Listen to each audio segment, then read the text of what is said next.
Trump to keep his campaign promise, and that is to be in the White Randy, House. I'm going to leave it. I'm going to bring us to the floor. The 116th Congress about to get underway. Continue to follow the story here on C-SPAN throughout the day.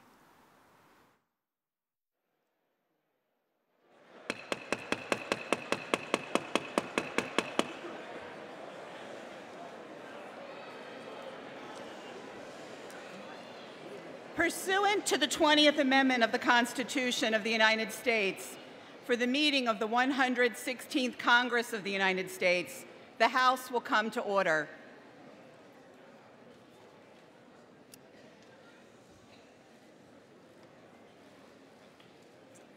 The prayer will be offered by Reverend Emmanuel Cleaver, St. James United Methodist Church, Kansas City, Missouri.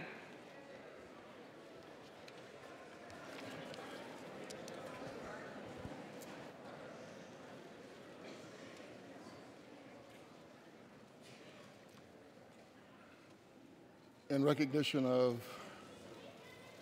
Father Patrick Conroy and in unbridled optimism, I offer this prayer. Please join me.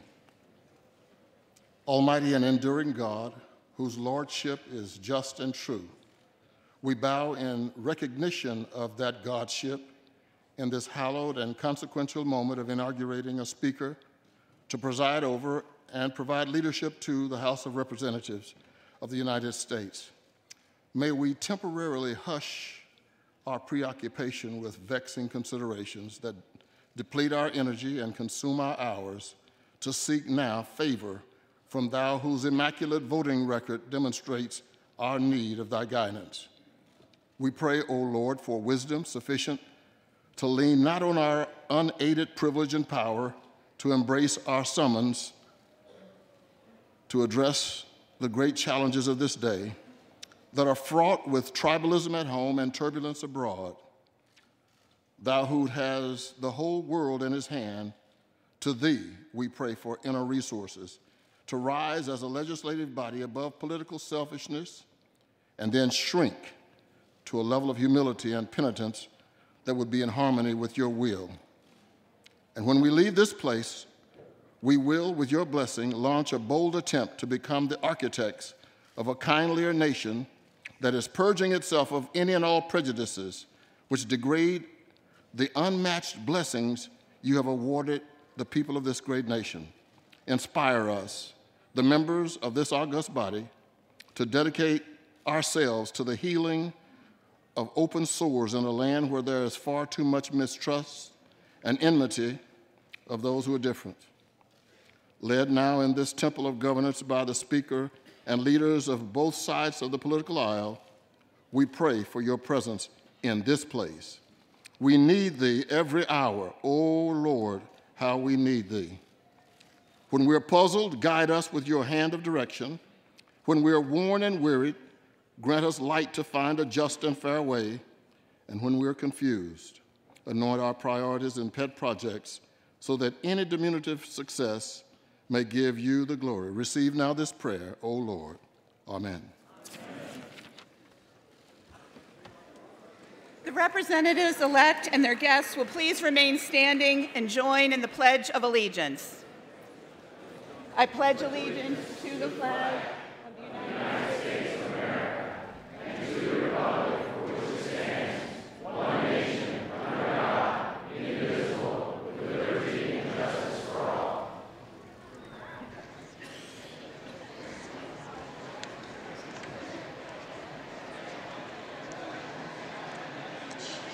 As directed by law, the Clerk of the House has prepared the official roll of the representatives-elect. Certificates of election, 434 seats in the 116th Congress, have been received by the Clerk of the House. The Clerk has not received a certificate of election for the 9th District of the state of North Carolina. The names of those persons whose credentials show that they were regularly elected as representatives in accord with the laws of their respective states or of the United States will be called. The representatives-elect will record their presence by electronic device, and their names will be reported in alphabetical order by state, beginning with the state of Alabama, to determine whether a quorum is present. Representatives-elect will have a minimum of 15 minutes to record their presence by electronic device. Representatives-elect who have not obtained their voting ID cards may do so now in the Speaker's lobby.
As stipulated by the U.S. Constitution, on this January 3rd, a new Congress gavels in, the 116th Congress to be precise, and here in the U.S. House, 434 members, 235 Democrats, 199 Republicans, with one outstanding, as you heard the clerk say, the 9th District of North Carolina.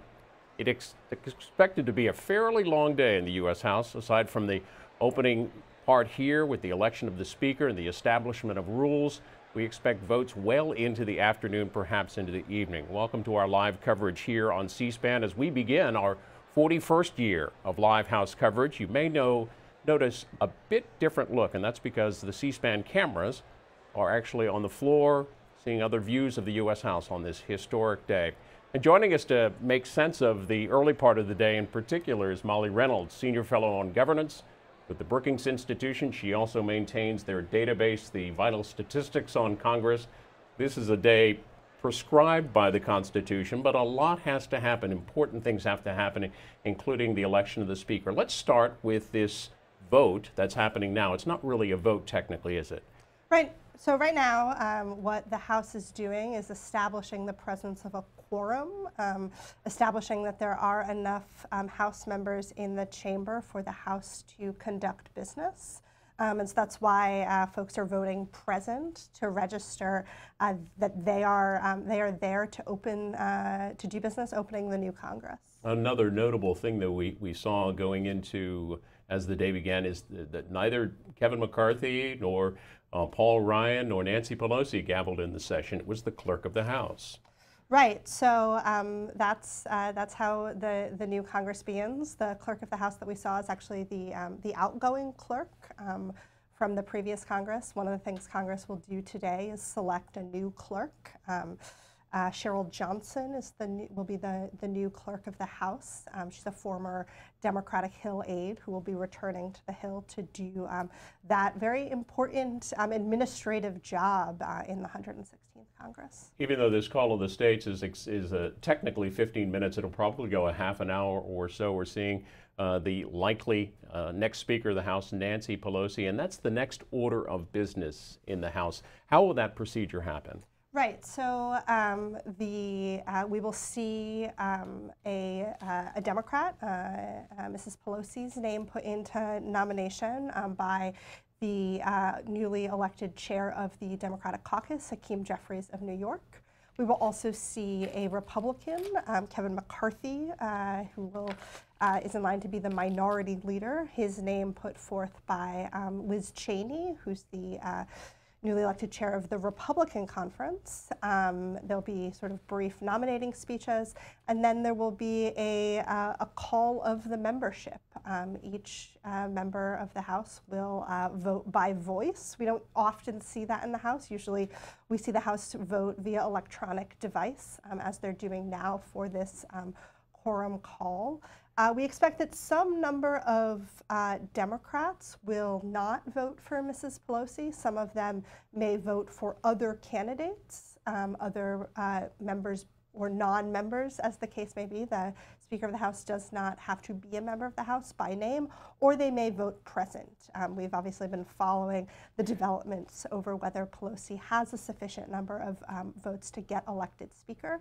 I think most Republicans are expected to vote for Representative McCarthy, but that will take some time because each member does vote by voice once their name is called. C-SPAN camera showing our viewers a look at the gallery, the press gallery, and also the tally board as this call by states is underway, calling members to the floor to establish a quorum. Once the speakership elections have happened, what's the next step in the process? There's a new set of rules promulgated by Democrats. Right, so the House, unlike the Senate, is not what we call a continuing body. So because 2/3 of the Senate's membership continues from Congress to Congress, the Senate's rules also convey from session to session. The House, however, needs to adopt a new rules package at the start of each new Congress. And even when we are having the same party control 2 consecutive Congresses, we'll see some changes, but more often, as is the case this year, we'll see bigger changes when a new party is coming into the House majority. So the House Rules package has a number of changes, including around some budget rules, a provision relating to the debt ceiling, that sort of thing. We saw moments ago the new representative-elect, soon to be sworn in, Ilhan Omar from Minnesota takes over Keith Ellison's seat, and she's wearing headwear on the House floor. That has not been allowed in years past. It will be allowed under the new Democratic rules. As you read them, what did they say their reason for doing that was? So I think it's important for Democrats in particular to send a message of inclusion as to the membership of the House. And so, Ms. Omar is the first Somali American elected to Congress, one of the first 2 Muslim American women who will serve in this session. So that really allows her to fulfill that religious responsibility that she has on the floor. Our guest is Molly Reynolds with the Brookings Institution. First day of the 116th Congress, the opening of the U.S. House with the call of the states, the quorum call underway. Let's watch and see as new members and other members gather on the House floor.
In the center of your screen, former Navy SEAL, Representative-elect Dan Crenshaw from Texas. Members will be sworn in shortly. This is the call of the House, the first day of the 116th Congress. Molly Reynolds with Brookings here with us as we watch the gathering on the floor. Let's get back to the rules for a second, because we will see some significant changes in terms of the naming of committees and also establishment of additional committees in the House. Right. So Democrats in their opening day rules package will change the name of 2 House committees. They'll return what Republicans have called the Committee on Education and the Workforce back to its previous name, or one of its previous names, the Committee on Education and Labor.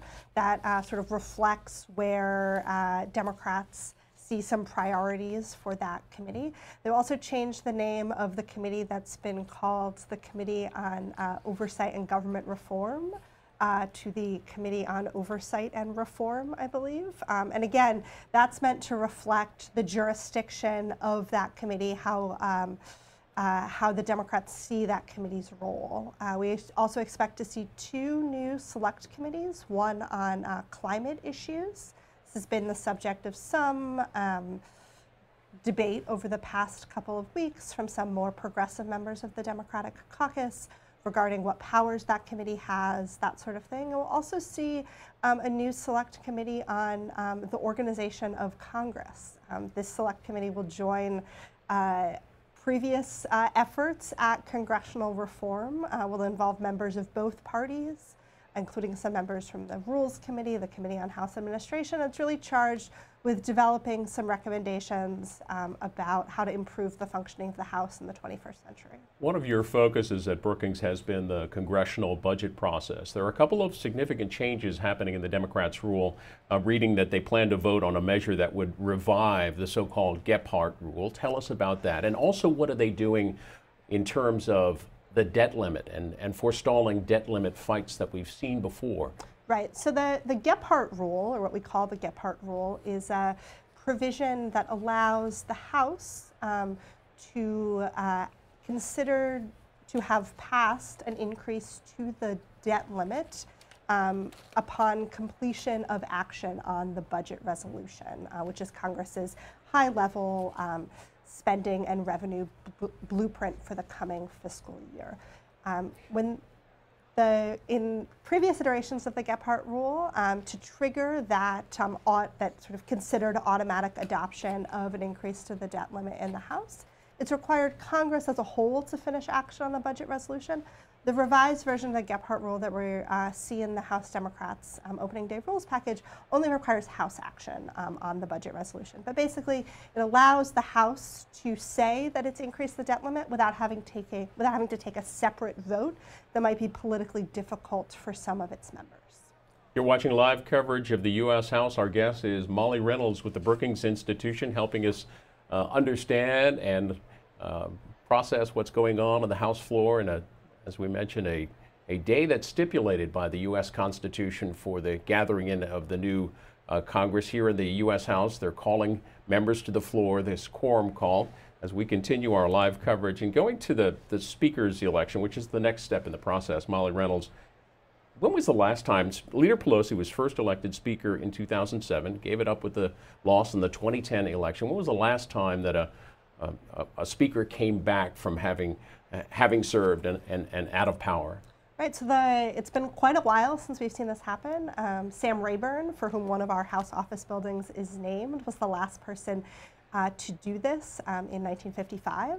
So it really is a sort of significant achievement for Representative Pelosi to return to holding the Speaker's gavel after having been in the minority for quite a while. Speaking of returning, the center of our viewer screen is Donna Shalala, the new Congresswoman from Florida. She takes over the seat vacated by Ileana Ros-Lehtinen, who retired. She's among the 127 women total, a record number of women in Congress serving.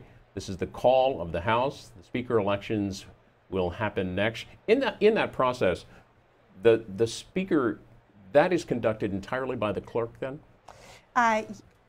It's conducted by the Clerk with assistance from tellers who are appointed by the Clerk, 2 from each party.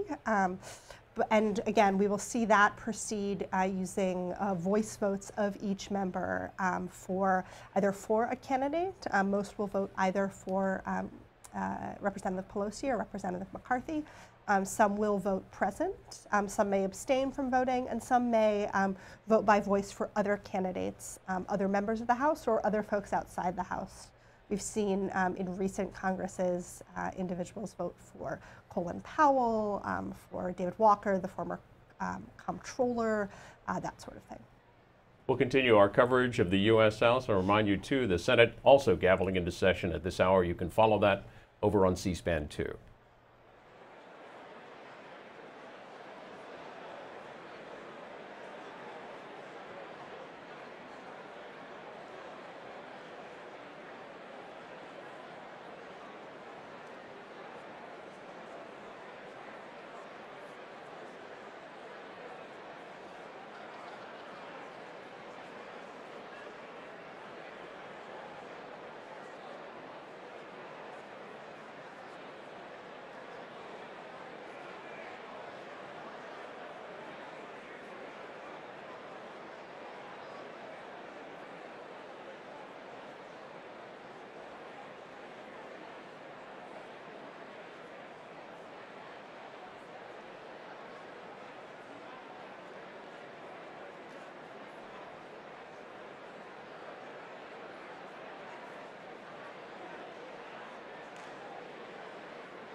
Georgia's John Lewis, the corner of your screen there, center of your screen now, who in past has been nominated for the speakership. Live coverage of the House here on C-SPAN. They're calling members to the floor. Within the next 20 minutes or so, we should begin to see the process start for the election of Speaker.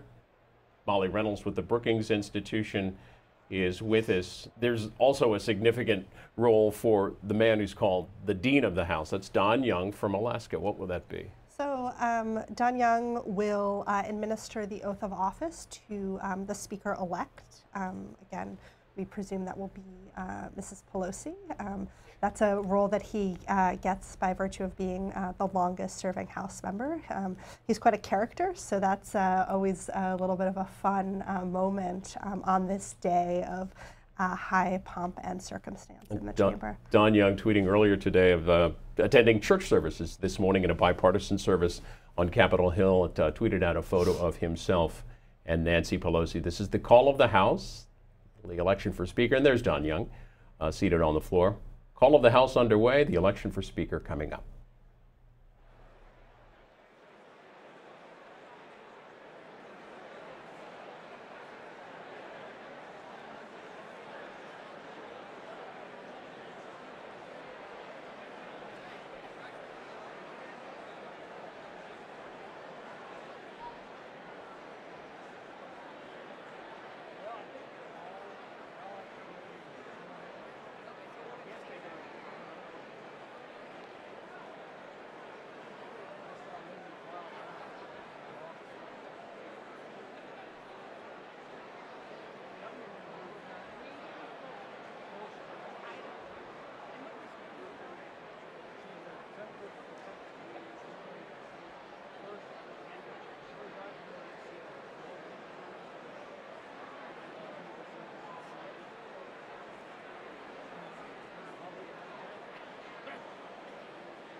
Number of guests in the gallery, including on the right of the screen there is singer Tony Bennett and his wife Susan Benedetto, guests of likely Speaker Pelosi. Reportedly, he sang last night at an Italian restaurant. Also in from California, another fairly famous musician, Mickey Hart of the Grateful Dead.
In the center of your screen, in white, Alexandria Ocasio-Cortez, the new member, representative-elect from New York, will be sworn in shortly. She's there with Congresswoman Barbara Lee, and I believe to her right, our left, perhaps it's Pramila Jayapal. Barbara Lee, Alexandria Ocasio-Cortez from New York City, who beat Joe Crowley in that primary handily by about 15 points and obviously went on to win the general election.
On the floor of the House, that is Congressman Jim Langevin, Democrat from Rhode Island, the first quadriplegic elected to Congress. He will actually preside over the House as the Speaker pro tem when they come back in for legislative work this afternoon. We expect that sometime between, say, 2:30 and 3 o'clock Eastern.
call of the House underway, the 116th Congress. You see the vote board up there, sight normally not seen in our C-SPAN coverage. Our cameras, additional cameras on the House floor. Molly Reynolds of the Brookings Institution. This call will wrap up shortly. The next process is the election of speakers. Remind us again how that is handled. Who will nominate Nancy Pelosi? Who will nominate likely Kevin McCarthy? Right, so we'll see Representative Hakeem Jeffries of New York, who is the chair of the Democratic caucus, put forth the nomination for Representative Pelosi.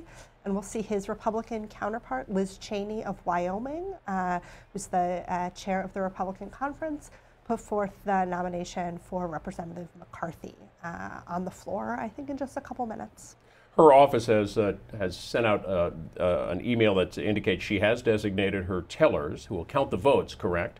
Yes. Nancy Pelosi has selected Marcy Kaptur, the longest-serving female House member, and Zoe Lofgren, the incoming chair of the Committee on House Administration. Will the Republicans likewise pick people to count the votes? Yeah, so there are 4 tellers, 2 from each party, who will assist in the counting of the votes. And those votes will be cast by each member and member-elect by voice. They'll state aloud who they are voting for. And Ohio's Marcy Kaptur on the screen there moments ago. Live coverage here of the U.S. House on C-SPAN.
In the center of your screen there, right next to Barbara Lee of California, Ayanna Pressley of Massachusetts, who beat Joe Capuano, a longtime Massachusetts Democratic congressman, in their primary there. The call of the House winding down, members coming to the House floor. Next step in the process here on this first day of the U.S. House is the election of the new Speaker.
Are there additional representatives-elect in the chamber who wish to record their presence?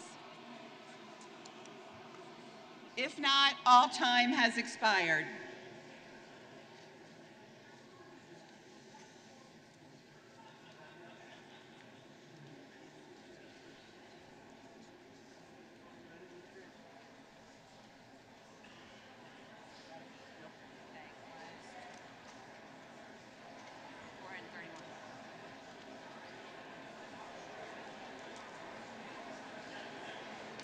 Sorry.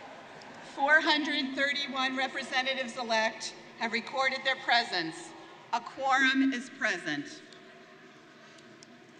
Credentials, regular and form, have been received showing the election of the Honorable Jennifer Gonzalez Colon as resident commissioner from the Commonwealth of Puerto Rico for a term of 4 years beginning January 3rd, 2017. The Honorable Eleanor Holmes Norton as delegate from the District of Columbia. The Honorable Michael F.Q. San Nicolas as delegate from Guam. The Honorable Stacy E. Plaskett as delegate from the Virgin Islands. The Honorable Ama Amada Coleman Radowagon as delegate from American Samoa. And the Honorable Gregorio Kili Camacho Sablan as delegate from the Commonwealth of the Northern Mariana Islands.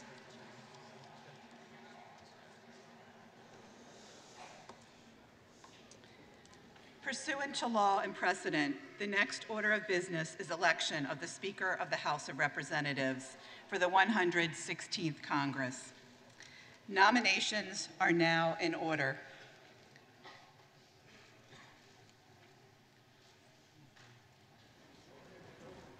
The clerk recognizes the gentleman from New York, Mr. Jeffries. Thank you, Madam Clerk. Let me begin by welcoming all of the members and our families to the People's House in connection with the start of the 116th Congress. The scripture says that weeping may endure during the long night, but joy will come in the morning. Madam Clerk, it is with great joy that I rise today as directed by the House Democratic Caucus to place the name of Nancy Pelosi in nomination to be the next Speaker of the United States House of Representatives.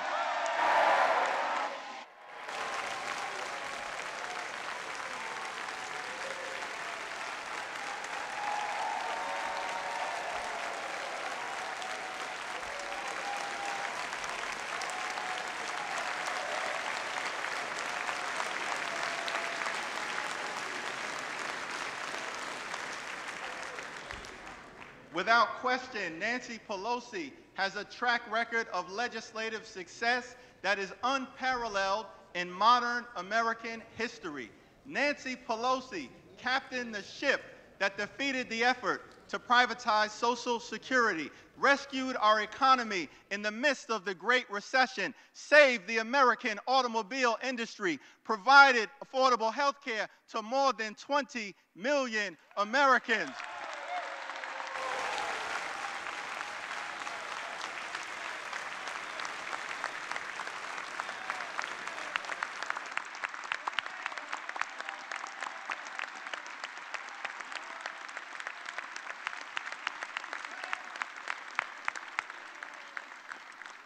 Created the Consumer Financial Protection Bureau, enacted a minimum wage increase for the first time in 10 years, struck a blow against mass incarceration with passage of the Fair Sentencing Act, and provided relief to tens of millions of Americans who were credit card holders that were being defrauded. But Nancy Pelosi is just getting started. In the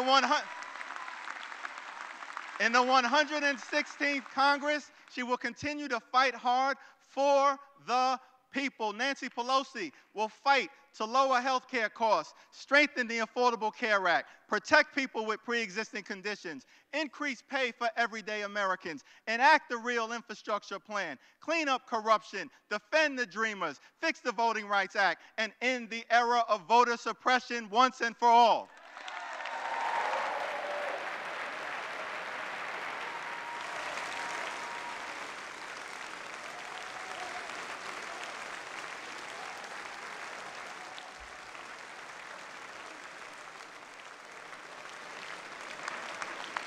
We'll fight for a country that provides for the poor, works for working families, makes sense for the middle class, stands up for senior citizens, innovates in the inner city, and strengthens suburban communities. Nancy Pelosi is a woman of faith, a loving wife, a mother of 5, a grandmother of 9, a sophisticated strategist, a legendary legislator, a voice for the voiceless, a defender of the disenfranchised, a powerful, profound, prophetic, principled public servant, and that's why we stand squarely behind her today. Let me be clear, House Democrats are down with NDP. Nancy D'Alessandro Pelosi, the once and future Speaker of the United States House of Representatives, I proudly place her name in nomination. May God bless her. May God bless the United States of America.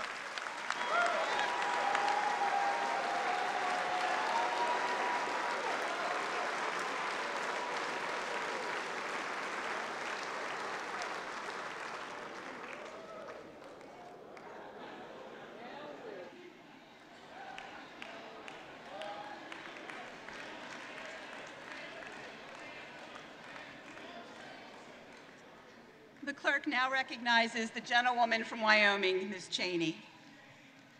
Thank you, Madam Clerk. I would like to begin, I think, by thanking my colleague, the gentleman from New York, Mr. Jeffries, and welcoming all of the members and the families who are here with us today. Madam Clerk, we gather today in this magnificent place, in this body, a place where there is no other like it in the world, the United States House of Representatives, the People's House. This is the place where the great battles and debates about human liberty and freedom have been waged since the beginning of our republic.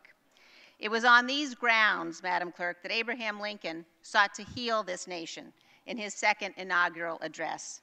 It was here that we passed the 14th Amendment to the Constitution, guaranteeing equal protection under the law.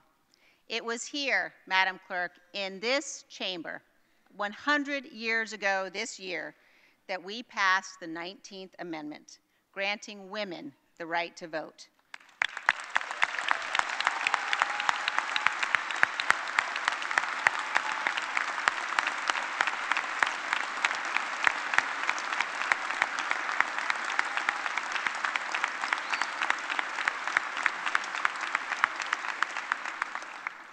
I would point out, Madam Clerk, finally catching up with my home state of Wyoming, the first place in all the world where women had suffrage beginning in 1869. Now, Madam Clerk, we have not always gotten it right. One legislator famously said, quote, "We have the power to do any damn fool thing we want, and we seem to do it about every 10 minutes. Madam Clerk, that was a senator. And a Democrat. On this ground, Madam Clerk, we have inaugurated presidents and mourned them, declared wars and celebrated peace, debated all the issues facing this great republic down through the years. Today, as we take our oath of office, Democrat and Republican alike, we inherit that legacy and that duty to defend and protect our Constitution. Madam Clerk, it is my high honor today to have the great privilege to nominate the gentleman from California, Mr. McCarthy, to lead us in that work as Speaker of the United States House of Representatives.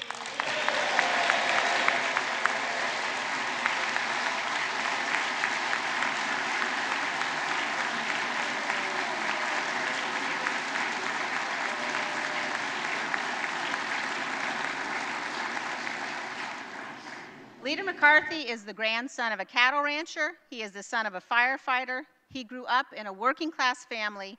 He started and ran his own small business, Kevin O's, in Bakersfield. He paid his way through college, and he learned firsthand that the government of the United States is more of a burden than a help to small businesses all across this country. No one has fought harder, Madam Clerk, for the rights and freedoms of American families, to ensure that they get to keep more of what they earn so that the American dream is accessible to all. No one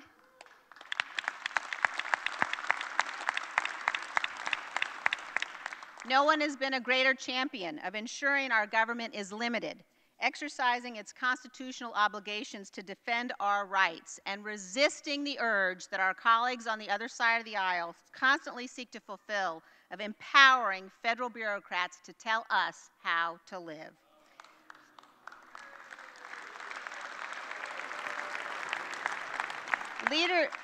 Leader McCarthy will always look for ways to work with our colleagues on the other side of the aisle when we can, but he will never compromise on our fundamental rights and freedoms. Leader McCarthy knows our rights come from God.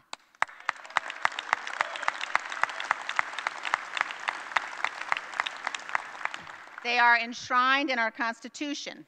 He knows government is not the source of our liberty. Rather, it is instituted among men and women to secure our liberty. Leader McCarthy has led us through the 115th Congress in unmatched historic productivity, including passage of the historic Tax Cuts and Jobs Act, because we know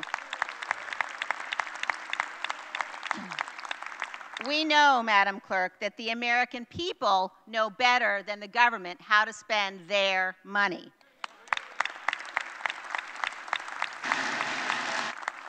Leader McCarthy led us in passage of the Support Act, providing important resources to help address the devastating opioid crisis across this nation. He helped work to pass the VA Mission Act so that we could finally provide our veterans with the care that they deserve. Leader McCarthy led us in repealing historic numbers of Obama-era regulations that were strangling families, small businesses, and community banks all across our nation. He was the leader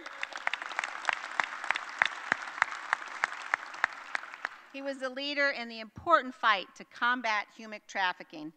And Madam Clerk, Leader McCarthy led us in passing legislation to secure our borders, keep our nation safe, and the devastating practice of sanctuary cities, and yes, Madam Clerk, build the wall.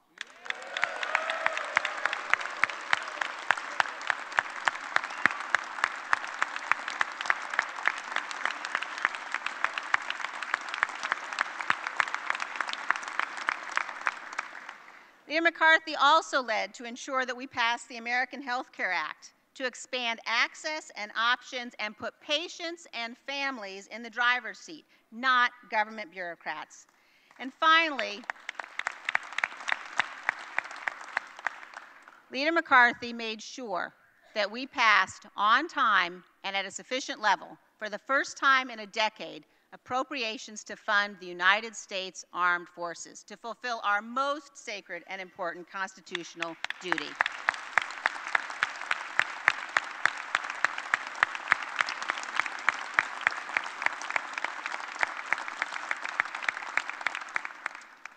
Madam Clerk, because he will lead us in fighting for all the people of this great nation from all walks of life, because he will stand against the fraud of socialism, which strips power from the people and gives it to the government, because he knows that the most important words of our founding document are the very first words, we the people. As chair of the House Republican Conference, I am honored and directed by the vote of that conference to present for election to the office of the Speaker of the House of Representatives for the 116th Congress the name of the Honorable Kevin McCarthy, a representative-elect from the state of California.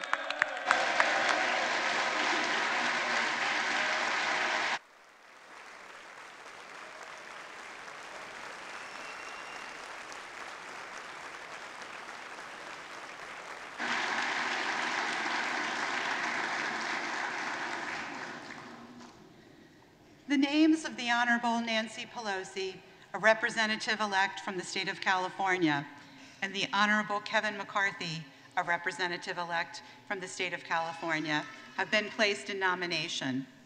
Are there further nominations?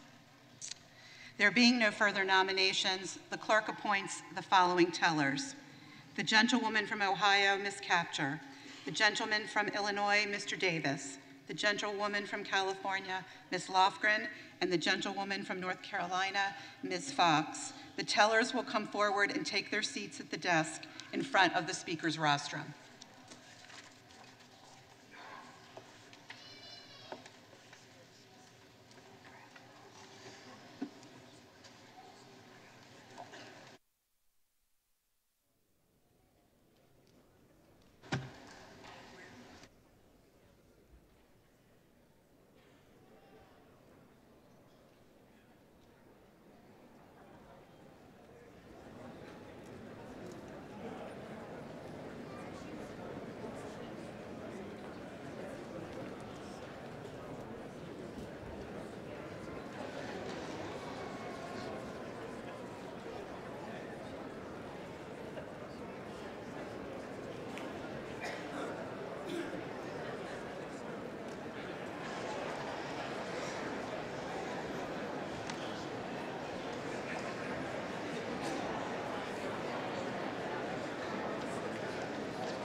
names of the Honorable Nancy Pelosi, a representative-elect from the state of California, and the Honorable Kevin McCarthy, a representative from the state of California, have been placed in nomination. The roll now will be called, and those responding to their names will indicate by surname the nominee of their choosing. The reading clerk will now call the roll.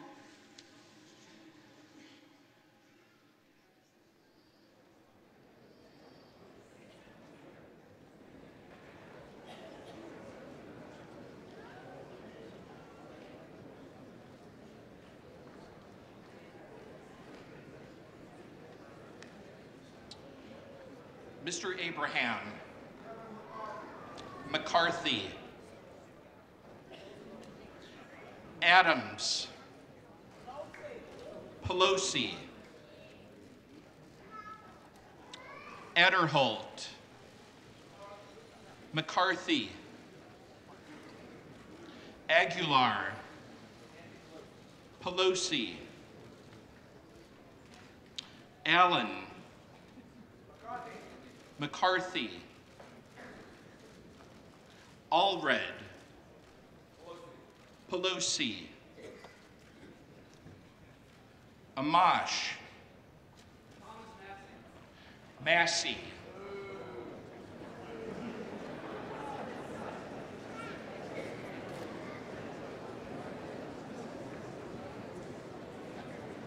Amedee, McCarthy, Armstrong, McCarthy, Arrington, McCarthy, Axney, Pelosi, Babbitt, McCarthy, Bacon, McCarthy, Baird, McCarthy, Balderson, McCarthy, Banks, McCarthy, Barr, McCarthy, Berrigan, Pelosi, Bass, Pelosi, Beatty, Pelosi, Barra, Pelosi, Bergman, McCarthy, Beyer, Pelosi, Biggs, Jordan,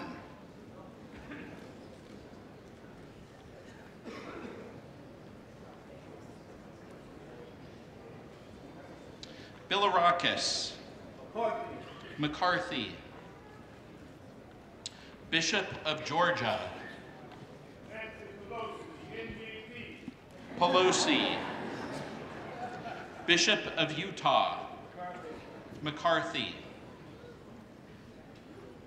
Blumenauer, Pelosi, Blunt Rochester, Pelosi, Bonamici, Pelosi, Bost, McCarthy, Brendan F. Boyle, Pelosi, Brady, McCarthy, Brindisi, Biden,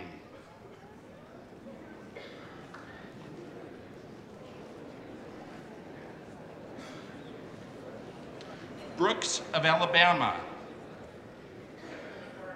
McCarthy, Brooks of Indiana, McCarthy, Brown of Maryland, Four people, Nancy Pelosi, Pelosi, Brownlee of California. Pelosi. Buchanan. McCarthy. Buck. McCarthy. Bouchon. McCarthy. Budd. McCarthy. Burchett. McCarthy. Burgess. McCarthy. Bustos. Pelosi. Butterfield. Pelosi. Byrne. McCarthy. Calvert. McCarthy. Carbajal. Pelosi. Cardenas. Pelosi. Carson of Indiana. Pelosi. Carter of Georgia. McCarthy. Carter of Texas. McCarthy. Cartwright. Pelosi. Case. Pelosi. Caston of Illinois. Pelosi. Castor of Florida. Pelosi. Castro of Texas. Pelosi. Shabbat. McCarthy. Cheney. McCarthy. Judy Chu. Pelosi. Cicilline. Pelosi. Cisneros. Pelosi. Clark of Massachusetts. Pelosi. Clark of New York. The great protector and guardian of immigrants' rights, the Italian American, Nancy D'Alessandro Pelosi. Pelosi. Clay. Pelosi. Cleaver. Pelosi. Klein. McCarthy. Cloud. McCarthy. Clyburn. Pelosi. Cohen. I vote for the lady who will truly make America great again, Nancy Pelosi. Pelosi.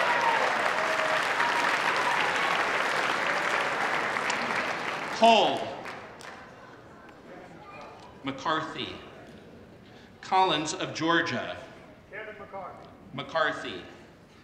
Collins of New York. McCarthy. McCarthy.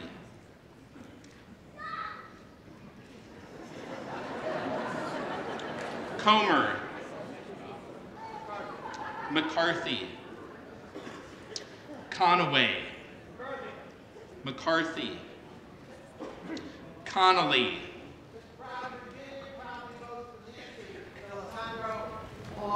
Pelosi. Cook. McCarthy.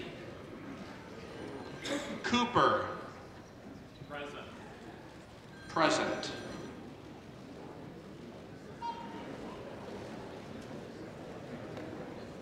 Correa. Pelosi. Costa. Pelosi. Courtney. Pelosi. Cox of California. Pelosi. Craig. Pelosi. Crawford. McCarthy. Crenshaw. McCarthy. Christ. Pelosi. Crow. Duckworth.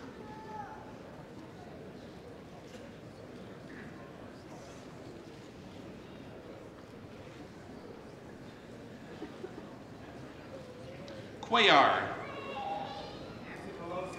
Pelosi. Cummings. Pelosi. Cunningham. Congresswoman Sherry Bustos. Bustos.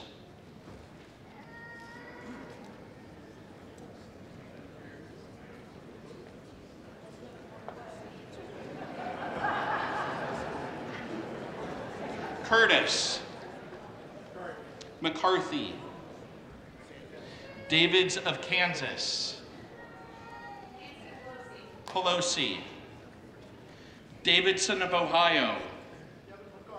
McCarthy. Davis of California. Pelosi. Danny K. Davis. Pelosi. Rodney Davis. McCarthy. Dean. Pelosi. DeFazio. Pelosi. DeGette. Pelosi. DeLauro. Great American, great Speaker of this House, and fire the Italian American. Pelosi. Del Bene. Pelosi. Delgado. Pelosi. Demings. Pelosi. DeSaulnier. Pelosi. Desjardins. McCarthy. Deutsch. Pelosi. Diaz-Balart.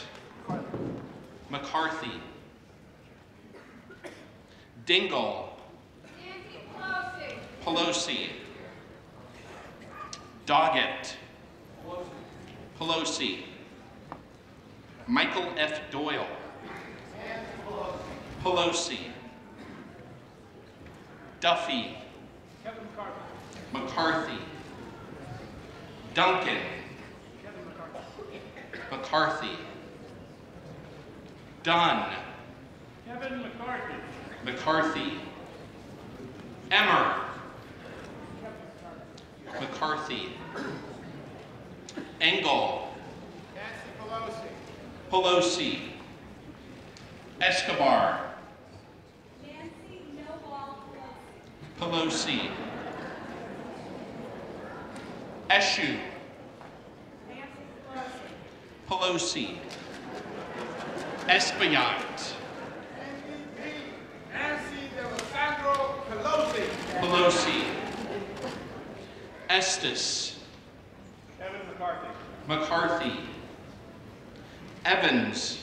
Pelosi. Pelosi. Ferguson. McCarthy. McCarthy. Finkenauer. Pelosi. Fitzpatrick. Kevin McCarthy. McCarthy. Fleischman. McCarthy. McCarthy. Fletcher. Nancy Pelosi. Flores. Kevin McCarthy. McCarthy. Fortenberry. Kevin McCarthy. McCarthy. Oster. Pelosi. Box of North Carolina. McCarthy. Frankel. Pelosi. Fudge. Pelosi. Fulcher. McCarthy.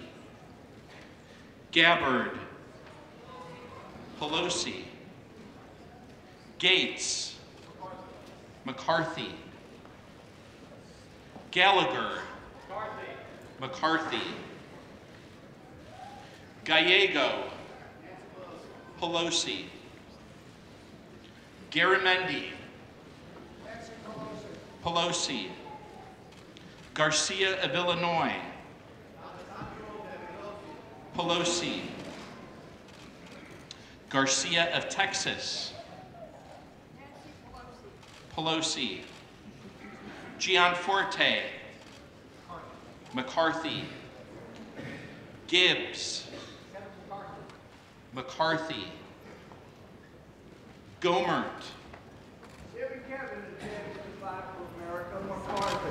McCarthy. Golden. Bustos.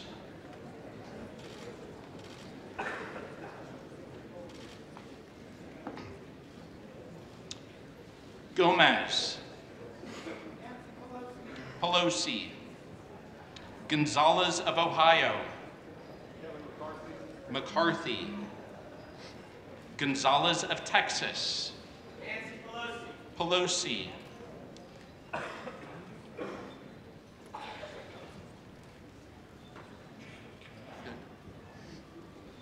Gooden.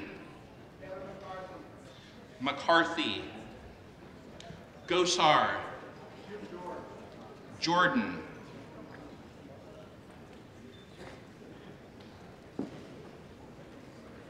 Gottheimer. Pelosi. Granger. McCarthy. Graves of Georgia. McCarthy. Graves of Louisiana. McCarthy. Graves of Missouri. McCarthy. Green of Tennessee. McCarthy. Green of Texas. Pelosi. Griffith. McCarthy. Grijalba. Pelosi. Grothman. McCarthy. Guest. McCarthy. Guthrie. McCarthy. Holland.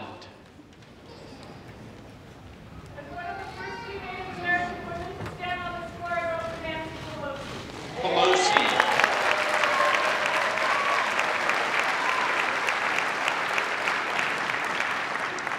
Hagedorn. McCarthy. Harder of California. Pelosi. Harris.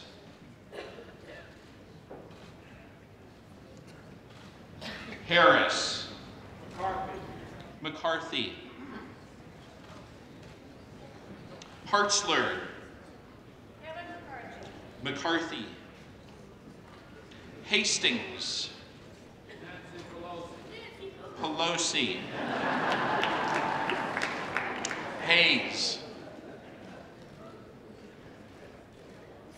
Pelosi. Heck. Pelosi. Kevin Hearn.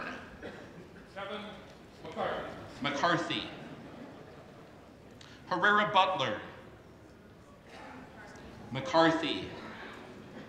Heiss of Georgia. Jordan.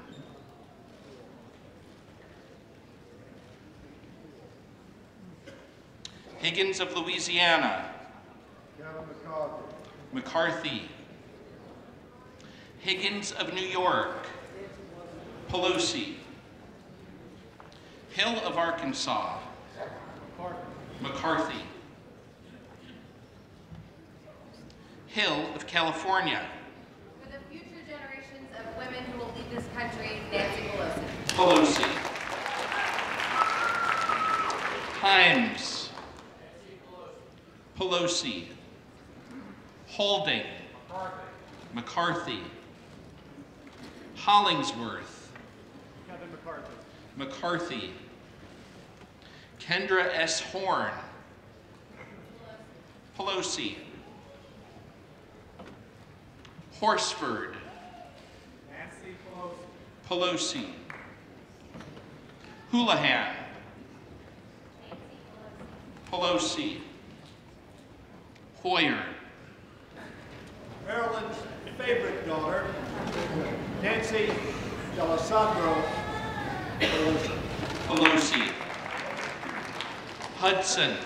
Kevin McCarthy. McCarthy. Huffman. Pelosi. Pelosi. Huizinga. Kevin McCarthy. McCarthy. Hunter. Kevin McCarthy. McCarthy. Hurd of Texas. McCarthy. Jackson Lee. Because I have faith in our values and faith in her and what she stands for, Nancy D'Alessandro Pelosi. Pelosi. Jayapal. Pelosi. Jeffries. Nancy Pelosi. Pelosi. Johnson of Georgia. Pelosi. Johnson of Louisiana. McCarthy. Johnson of Ohio. Kevin McCarthy. McCarthy. Johnson of South Dakota. Kevin McCarthy. McCarthy. Johnson of Texas. Pelosi. Jones. Jones. Jordan. McCarthy. Joyce of Ohio. McCarthy. Joyce of Pennsylvania. Kevin McCarthy. McCarthy. Captor. Pelosi. Capco. Kevin McCarthy. McCarthy. Keating. Nancy Pelosi. Pelosi. Kelly of Illinois. Pelosi. Kelly of Mississippi. McCarthy. Kelly of Pennsylvania. McCarthy. McCarthy. Kennedy. Pelosi. Khanna. Pelosi. Kildee. Speaker Nancy Pelosi. Pelosi. Kilmer. Pelosi. Kim. Pelosi. Kind. Honorable John Lewis. John Lewis.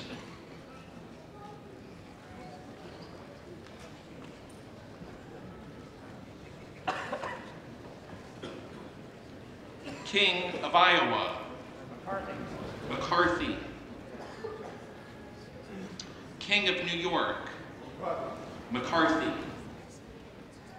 Kinzinger. McCarthy. Kirkpatrick. Nancy Pelosi. Pelosi. Krishnamurthy. Nancy Pelosi. Pelosi. Custer of New Hampshire. Pelosi. Kustoff of Tennessee. Kevin McCarthy. McCarthy. LaHood. McCarthy.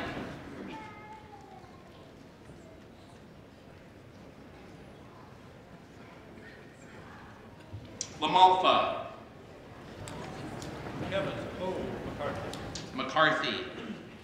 Lamb. Kennedy III. Kennedy.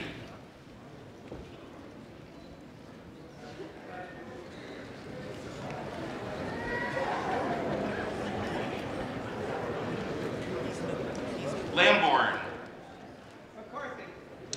McCarthy, Langevin, Pelosi,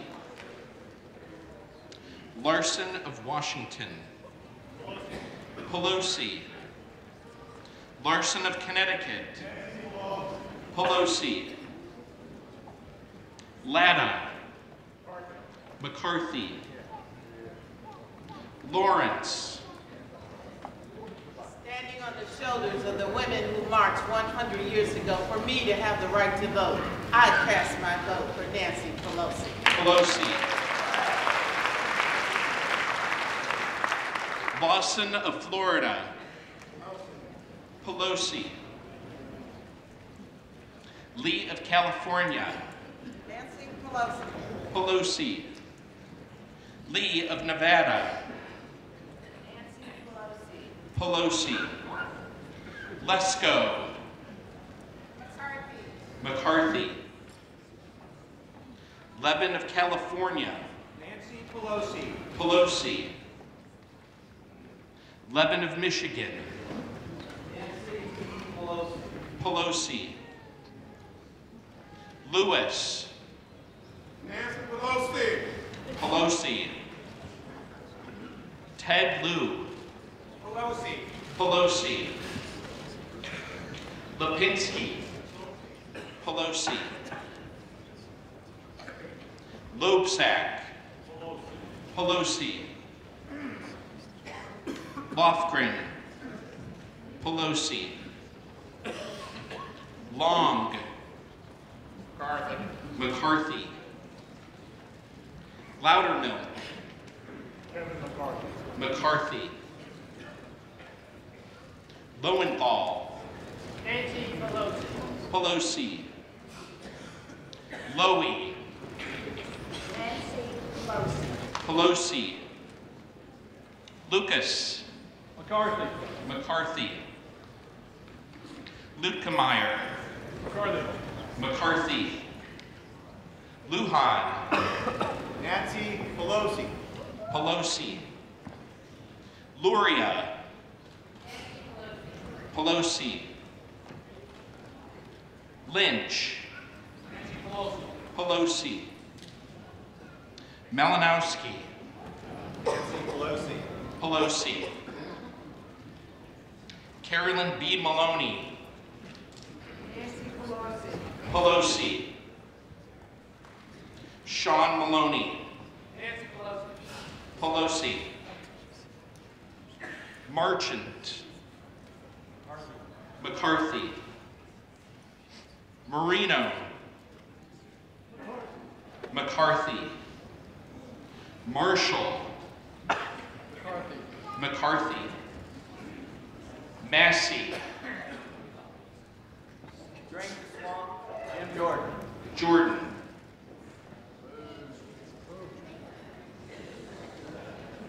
Mast, The Honorable Kevin McCarthy. McCarthy. Matsui, Pelosi. McAdams, Murphy.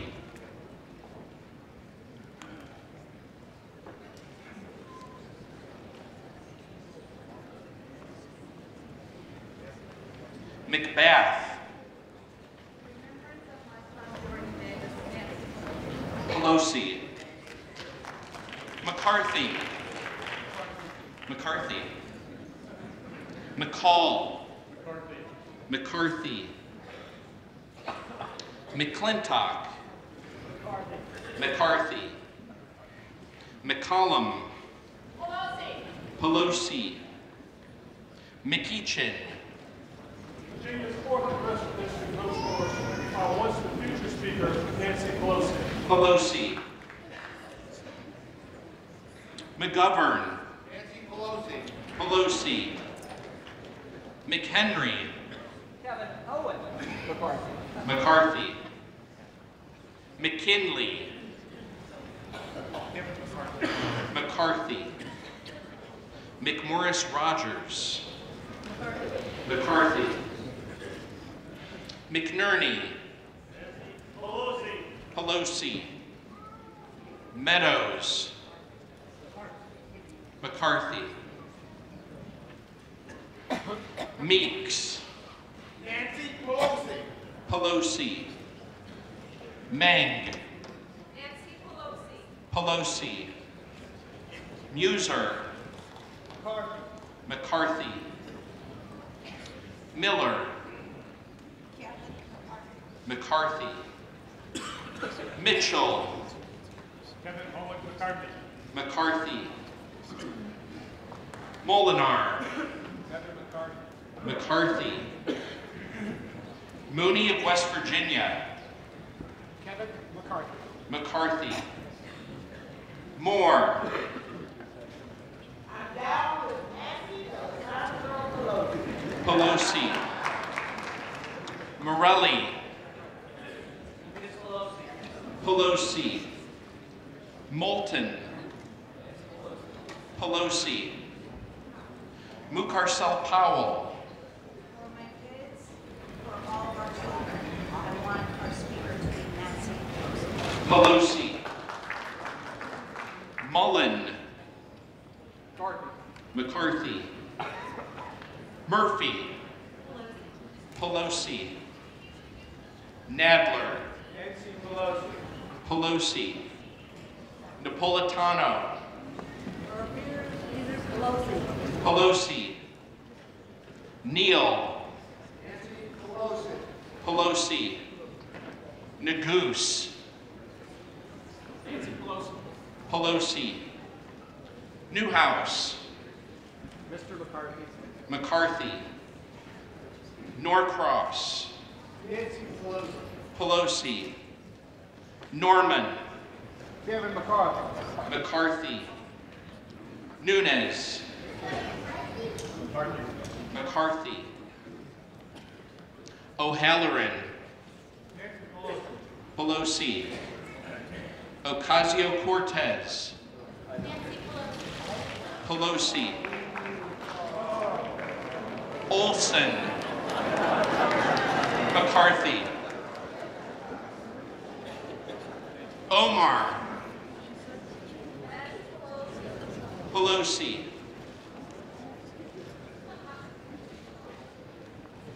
Palazzo. McCarthy. Pallone. Pelosi. Palmer. McCarthy. Panetta. Nancy Pelosi. Pelosi. Pappas. Pelosi. Pascrell. Pelosi. Payne. Pelosi. Pelosi. Pelosi. Pence. McCarthy. Perlmutter. Pelosi. Perry. Jordan.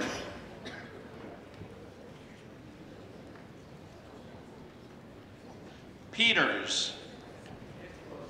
Pelosi. Peterson. Pelosi. Phillips. Pelosi. Pingree. Nancy Pelosi. Pelosi. Pocan. Pelosi. Porter. Nancy Pelosi. Pelosi. Posey. McCarthy. Presley. Pelosi. Price of North Carolina. Pelosi. Quigley. Pelosi. Raskin. Pelosi. Ratcliffe. McCarthy. Reed. McCarthy. McCarthy. Reschenthaler. McCarthy. Rice of New York. Abrams.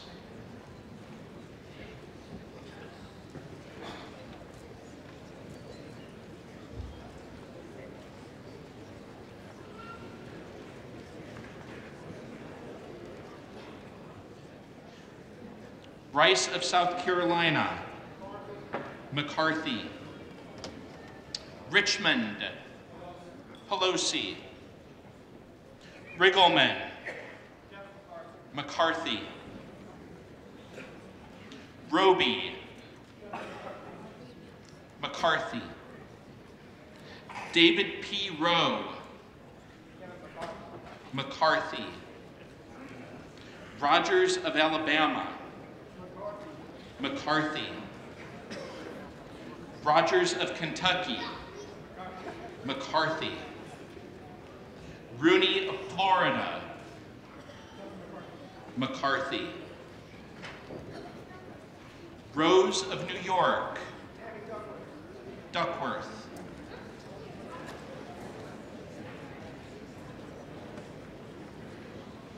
John W. Rose. McCarthy. Ruda. Nancy Pelosi. Pelosi.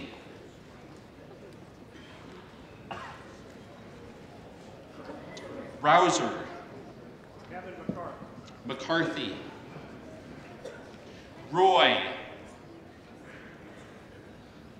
Kevin McCarthy. McCarthy. Roybal Allard. Pelosi. Ruiz.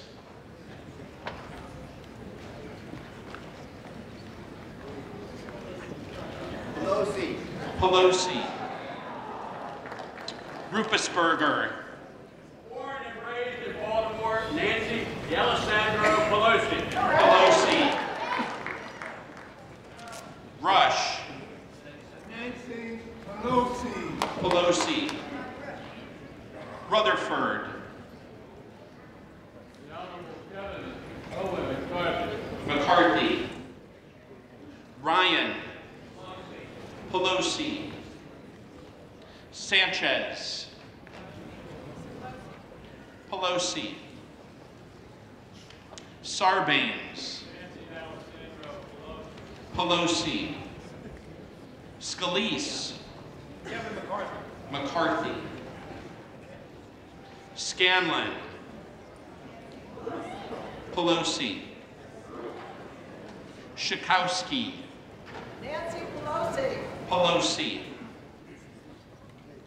Schiff. Nancy Pelosi. Pelosi. Schneider. Nancy Pelosi. Pelosi. Schrader. Udge.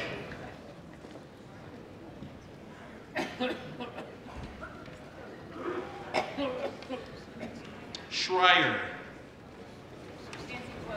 Pelosi. Schweikert. McCarthy. Austin Scott. McCarthy. David Scott. Pelosi. Scott of Virginia. Pelosi. Sensenbrenner. McCarthy. Serrano. Pelosi.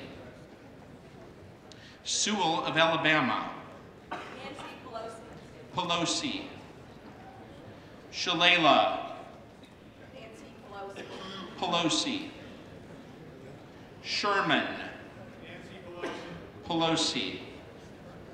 Cheryl. Bustos.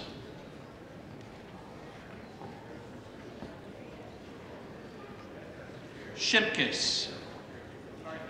McCarthy. Simpson.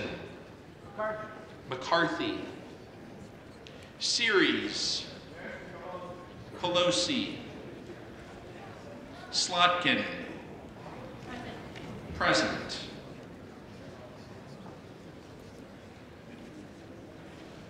Smith of Missouri.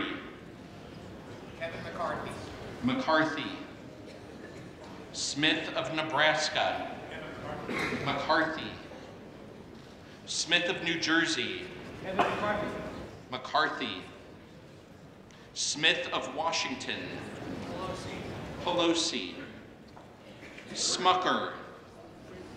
Kevin McCarthy. McCarthy. Soto. Nancy Pelosi. Pelosi. Spanberger. Bustos.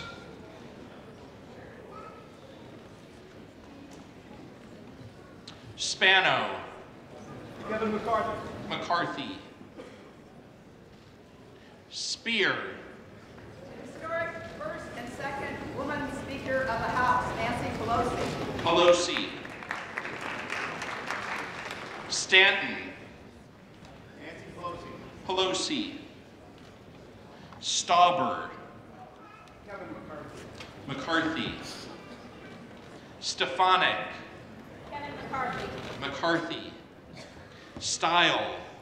Kevin McCarthy. McCarthy. Stubbe. Kevin McCarthy. McCarthy. Stevens. Pelosi. Stewart. Kevin McCarthy. McCarthy. Stivers. McCarthy. McCarthy. Swazi. Nancy Pelosi. Pelosi. Swalwell of California. Nancy Pelosi. Pelosi. Takano. For the best friend of America's veterans, Nancy D'Alessandro Pelosi. Pelosi. Taylor. Kevin McCarthy. McCarthy. Thompson of California. Nancy Pelosi. Pelosi. Thompson of Mississippi. Pelosi. Thompson of Pennsylvania. McCarthy. Thornberry. McCarthy. Timmons. McCarthy. Tipton. McCarthy. Titus. Pelosi. Tlaib. For the future of our children, Nancy Pelosi. Pelosi. Tonko. Pelosi. Torres of California. Pelosi. Torres Small of New Mexico. Pelosi. Trahan. Pelosi. Trone. Nancy Pelosi. Pelosi. Turner. McCarthy. McCarthy. Underwood. Nancy Pelosi. Pelosi. Upton. McCarthy. McCarthy. Van Drew.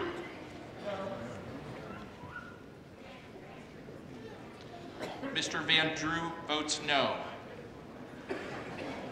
Vargas. Pelosi. BC. Pelosi. Vela. Pelosi. Velasquez.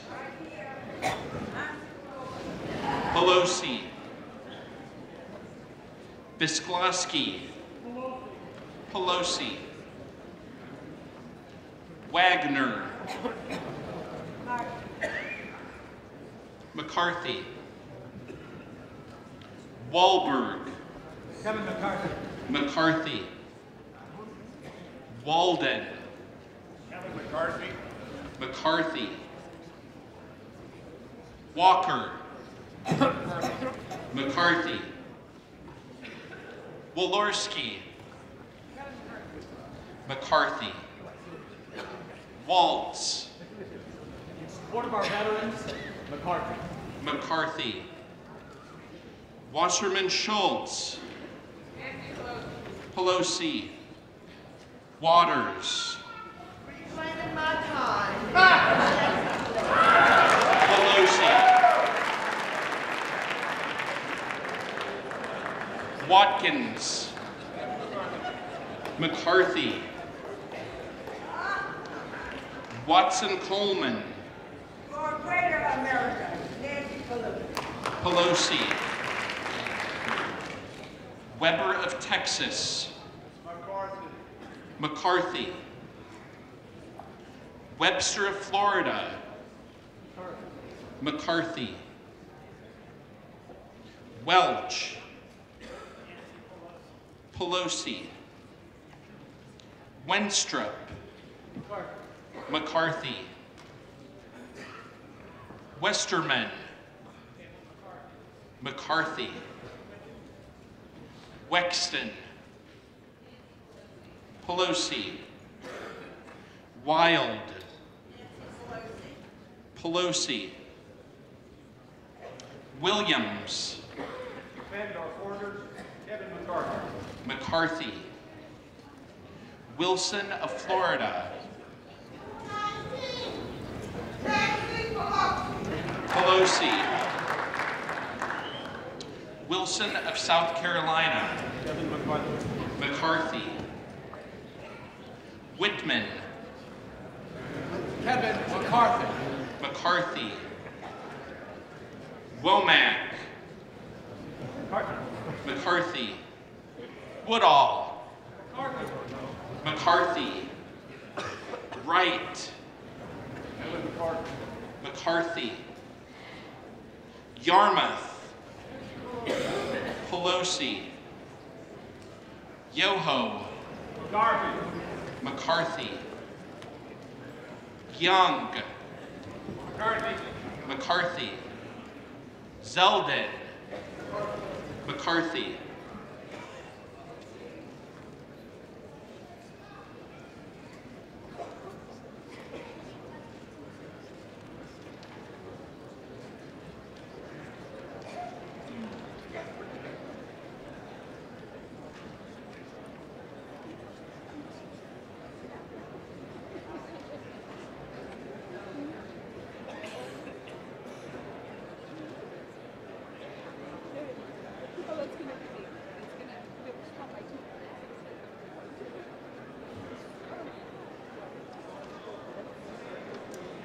Reading clerk will now call the names of the representatives-elect who did not answer the first call of the roll.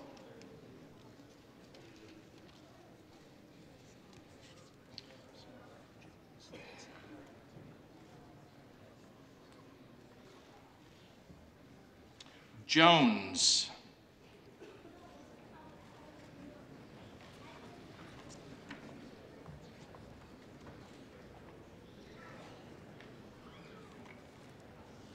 Mr. Van Drew is present.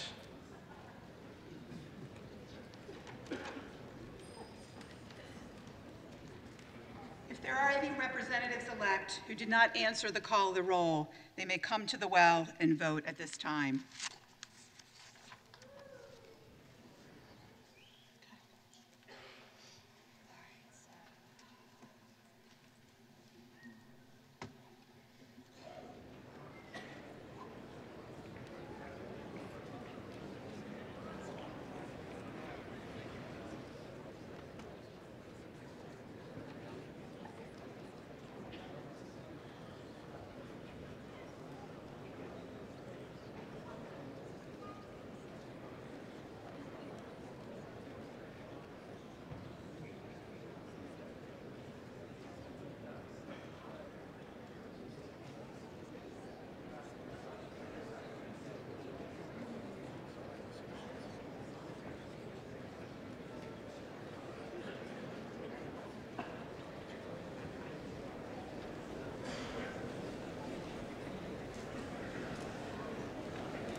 Vote counting always important on the House floor. Molly Reynolds of the Brookings Institution. There are 4 tellers, 2 from each party. Is that the quadruple check the results? This is important to get right, so they want to make sure that they have recorded everyone in the House as voting for who they actually intended to, or in some cases having voted present or not voting on the floor. And just to be clear, the person who becomes Speaker needs a simple majority, right? So what would that number be? So to become Speaker, you need a simple majority of those members voting for a member by name. So a couple of the folks who we heard vote present, that actually reduces the overall total number of votes that Representative Pelosi needs to be elected Speaker. And if I have my math right, the magic number here is 214. So we had 431 members respond to the quorum call, indicating they were in attendance. And then there were 4 folks who were in attendance but voted present or didn't vote. And so I think that math isn't my strongest suit, but I think that 214 is the magic number here. It seemed like 20 or so other members. Jim Jordan, Sherry Bustos got votes. Right, and that's on the Republican side, most of the folks that we saw vote for someone other than Kevin McCarthy were members of the House Freedom Caucus, sort of similar types on that end, that right end of the Republican conference. And on the Democratic side, it was a mix of some House freshmen who had said on the campaign trail that they wouldn't support Nancy Pelosi for Speaker, and some incumbent members who have pushed back against the way that Pelosi has run the Democratic caucus. Well, let's watch that call of the vote, which should be coming up here shortly.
tellers agree in their tallies that the total number of votes cast is 430, of which the Honorable Nancy Pelosi of the state of California has received 220.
The Honorable Kevin McCarthy of the state of California has received 192.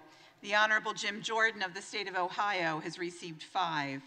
The Honorable Sherry Bustos of the state of Illinois has received 4. The Honorable Tammy Duckworth of the state of Illinois has received 2. The Honorable Stacey Abrams of the state of Georgia has received 1. The Honorable Joseph Biden of the state of Delaware has received 1. The Honorable Marcia Fudge of the state of Ohio has received 1. The Honorable Joseph P. Kennedy III of the state of Massachusetts has received 1. The Honorable John Lewis of the state of Georgia has received 1. The Honorable Thomas Massey of the state of Kentucky has received 1. The Honorable Stephanie Murphy of the state of Florida has received 1, with 3 recorded as present.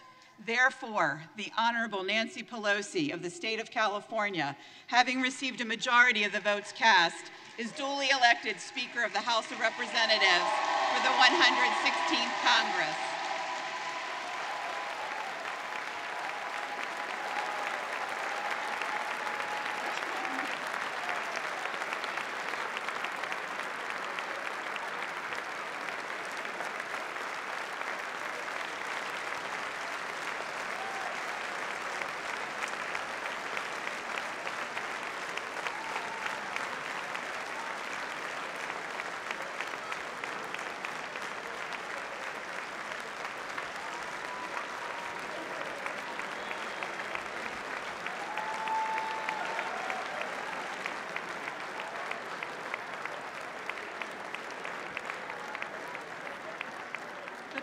Appoints the following committee to escort the Speaker-elect to the chair.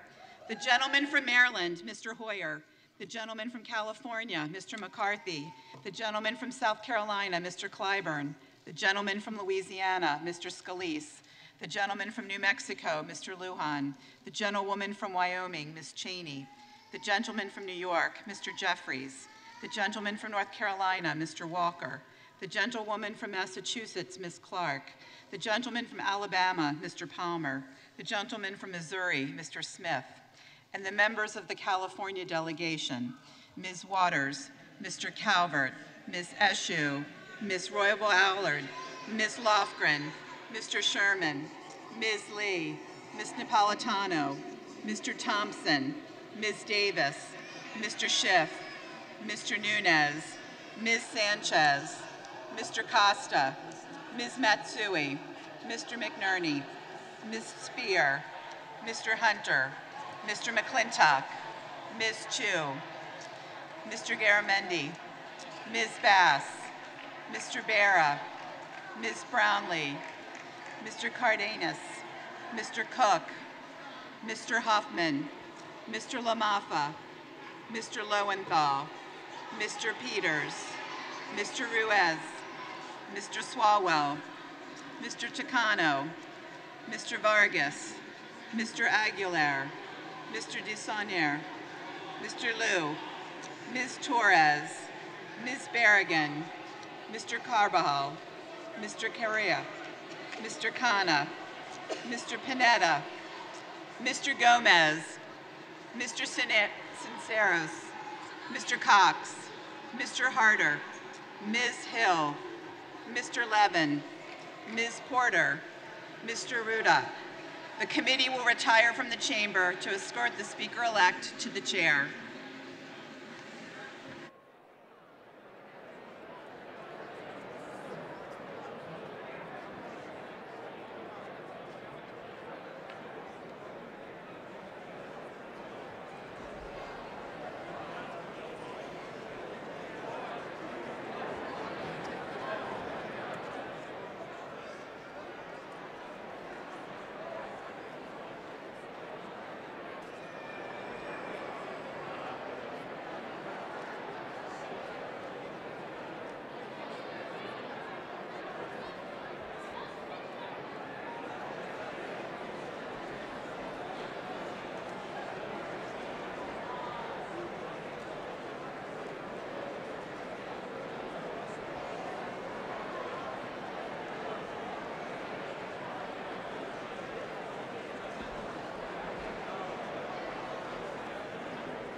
Nancy Pelosi getting 220 votes to return as Speaker of the House and now Speaker for the 116th Congress.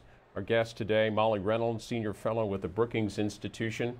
The Clerk of the House, the Sergeant-at-Arms, rather, will announce her presence momentarily, escorted by a big California delegation. What happens next in terms of what we'll hear from Speaker-elect Pelosi and legislatively? What's ahead for the House today? Sure. So the next thing that will happen is we will see the Minority Leader, Kevin McCarthy, make some brief introductory remarks. Then we will see Don Young of Alaska, who's the Dean of the House, the longest-serving member, swear in Pelosi. And then we will see Pelosi will make some remarks to the House before she's sworn in by Don Young, and then once she's sworn in, then she'll swear in the rest of the members. That's what we should see procedurally. Then we also expect to see today the adoption of the opening day rules package, some important rules changes for the new Congress on things related to the budget, some other things like changes to the discharge petition, a new consensus calendar that are meant to open up the House a little bit to more power to rank and file members. We'll also see an end of term limits for committee chairs, which is the rule that Republicans had in place. And then later today, we are still expecting votes on a couple different measures that are aimed at reopening the government, ending the partial government shutdown that's been going on since before Christmas. Senate Majority Leader Mitch McConnell excuse me, has already said he does not plan on bringing those measures to the floor of the Senate unless President Trump indicates that he would sign them. But the House is certainly getting right to work today on some important legislative matters. Lastly, Molly Reynolds, you supervise the production and maintenance of the Brookings package, the statistics, the vital statistics on Congress. What strikes you as some of the, or a couple of the most important statistics about this new Congress, particularly the House? So probably the biggest thing, particularly looking back at the 2018 election, is the record number of women who will serve in the new Congress. We saw women be a very powerful political force in the 2018 midterms, and so having a record number of women serving in Congress, though still far short of sort of representation based on their share of the population, I think is the biggest demographic takeaway for me. Well, Molly Reynolds, we appreciate your guidance in this first day in the U.S. House in the 116th Congress, and we remind our viewers and C-SPAN radio listeners that they can follow your coverage at Brookings. Molly E. Reynolds on Twitter. Thanks so much for being with us. Thanks for having me. This is live coverage of the U.S. House. We expect to hear from the Speaker-elect, Nancy Pelosi, very shortly.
the Speaker-elect, Nancy Pelosi of the state of California.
Take their seats.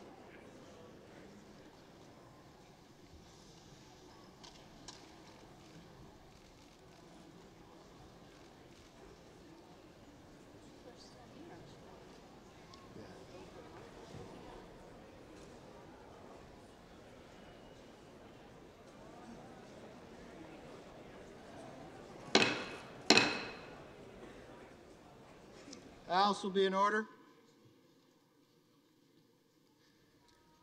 Colleagues, friends, and fellow Americans, it is an honor to serve with you and to welcome you to the first day of the 116th of the United States House of Representatives.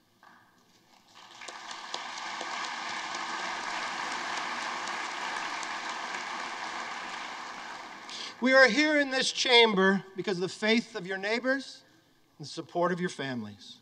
We are here today to represent the voice and the vote of 325 million Americans.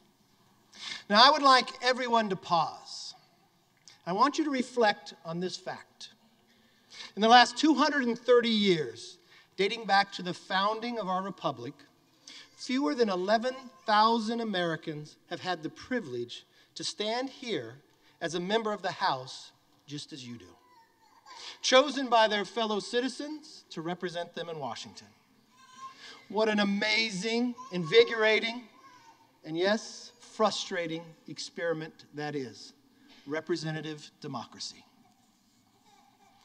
The ink was barely dry on the Constitution when Ben Franklin wondered out loud whether this new nation was capable of keeping its government and its freedom that has been granted to us generation to generation. Centuries later, people still harbor similar concerns.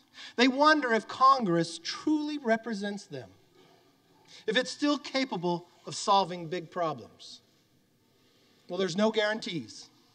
It is up to us, all of us in this room, to make Congress work, to create and debate, just like our founding fathers did many years ago, with courage, with commitment and resolve.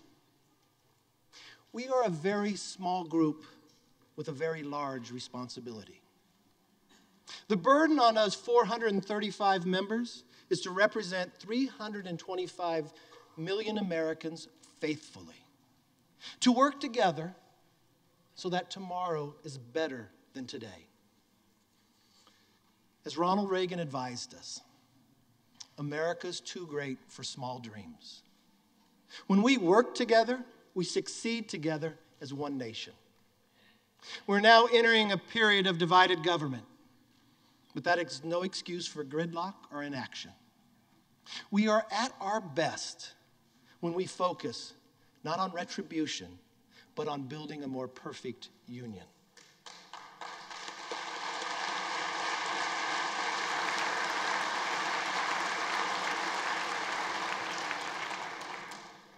But while we seek cooperation, there is one core principle upon which we will not compromise. Republicans will always choose personal freedom over government control.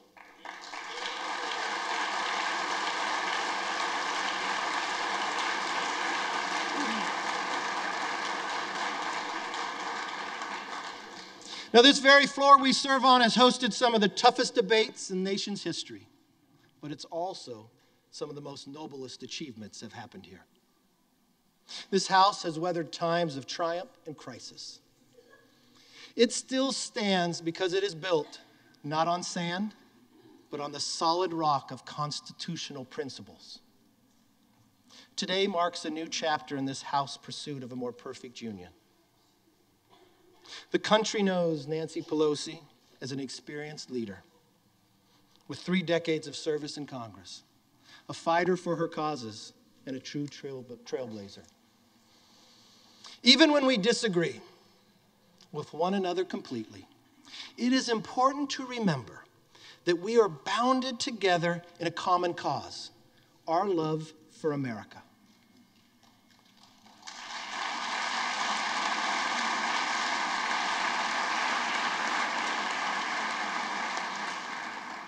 As fellow citizens and friends, let us lead together to show the people that we are truly their voice and their vote. In that spirit, in the spirit of a more perfect union, and in the unshakable belief that America was, is, and always will be the greatest nation on the face of the earth.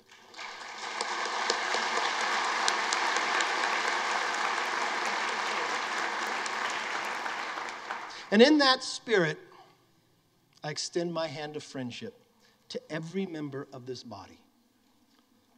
And to the Speaker of the House, Nancy Pelosi, I extend to you this gavel. Thank you.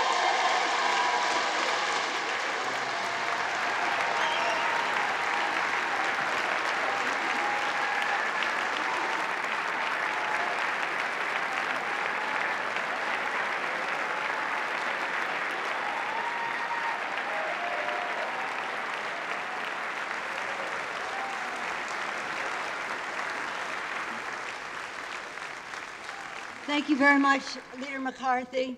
I look forward to working with you in a bipartisan way for the good of our country, respecting our constituents. You're every one of you. I respect you and the constituents who sent each and every one of us here. They expect and deserve for us to try to find our common ground.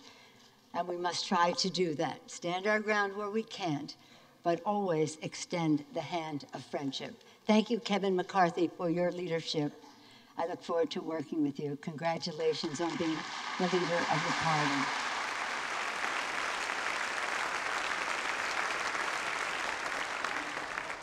To each and every one of you, new members of Congress, newly re-elected members of Congress, thank you for your courage to run for office and to serve in this distinguished body. Every 2 years, we gather in this chamber for a sacred ritual under the dome of this temple of democracy, the capital of the United States. We renew the great American experiment. I'm particularly proud to be the woman Speaker of the House of this Congress, which marks the 100th year of women having the right to vote.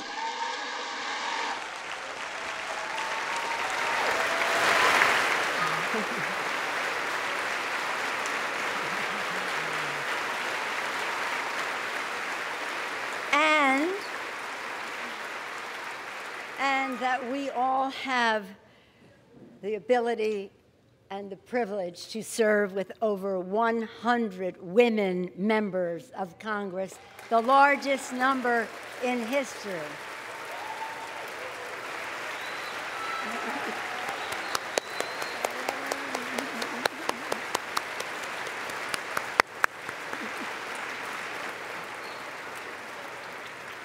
As Leader McCarthy said, each of us comes to this chamber strengthened by the trust of our constituents and the love of our families.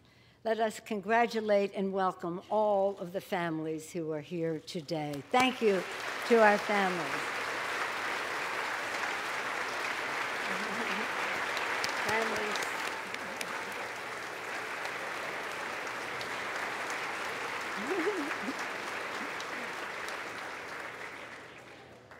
Let me take the privilege of thanking my dear husband, Paul, and our 5 children.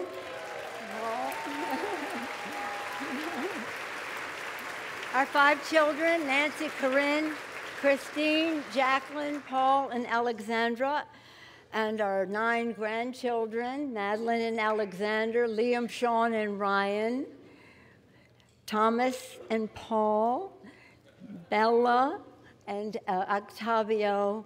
We're so proud of all of our grandchildren, and we're proud of everyone's grandchildren and children who are here today. We'll see more of them. I'm also proud of my D'Alessandro family who was here from Baltimore for us, too. In that spirit, my mother and father and my brother Tommy, who was also mayor of Baltimore, taught us through their example that public service is a noble calling, that we should serve with our hearts full of love, and that America's heart is full of love. Singing that to us last night, my comrade is an Italian-American, with that pride, all that proud, I want to acknowledge Tony Bennett, who is here with us today as well. Thank you, Tony.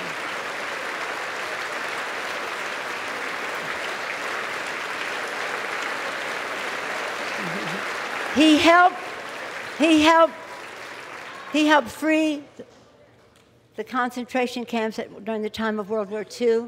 He marched with Martin Luther King. He is a true American patriot. Thank you, Tony. And again, I want to thank my constituents from San Francisco who have entrusted me to represent them in Congress in the spirit of St. Francis, the patron saint of San Francisco. And his song of St. Francis is our anthem. Make me a channel of thy peace. We heard that in church this morning, but it is our mission.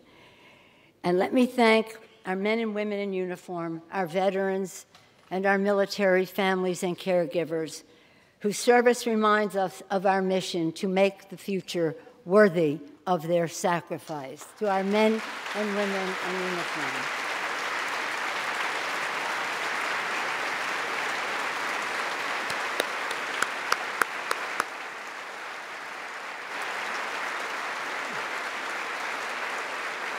We enter this new Congress with a sense of great hope and confidence for the future and deep humility and prayerfulness in the face of challenges ahead.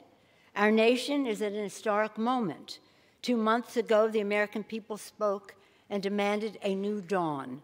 They called upon the beauty of our Constitution, our system of checks and balances that protects our democracy, remembering that the legislative branch is Article 1, the first branch of government, co-equal to the presidency and to the judiciary.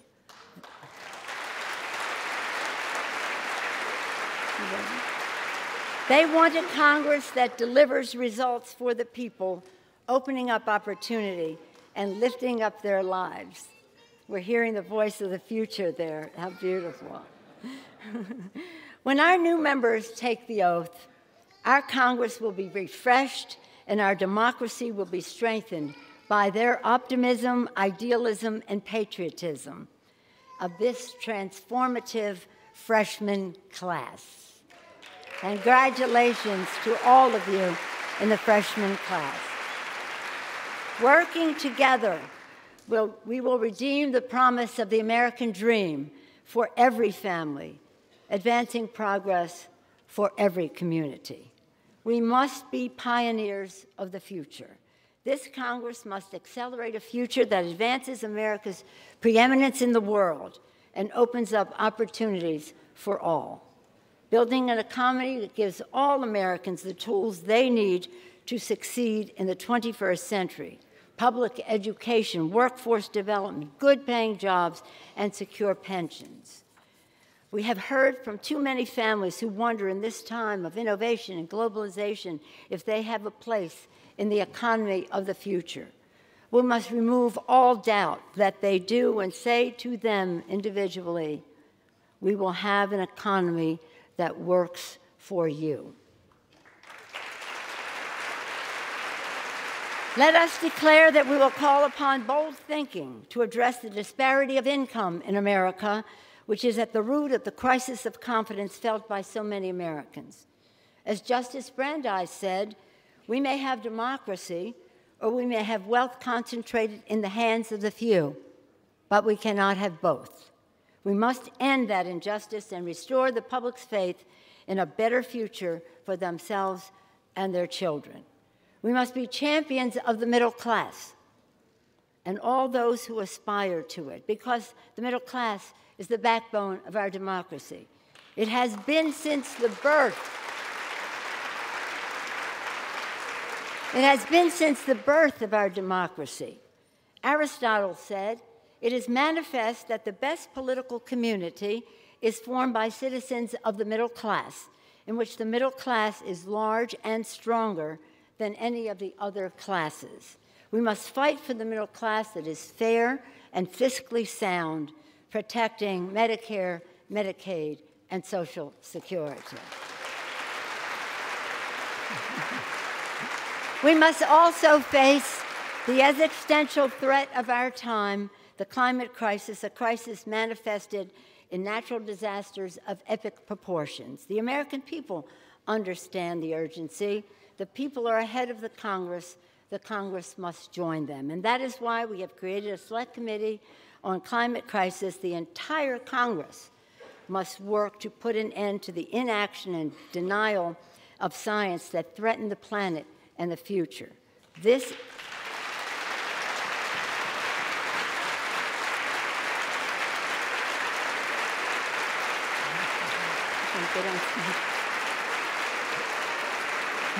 is a decision. It's a public health decision about clean air, clean water for our children's health. It's a decision for America's global preeminence in the green technologies. It is a decision, a security decision to keep us all safe, and a moral decision to be good stewards of God's creation. We have no illusions that our work will be easy and that all of us in this chamber will always agree. But let each of us pledge that when we disagree, we respect each other and we respect the truth.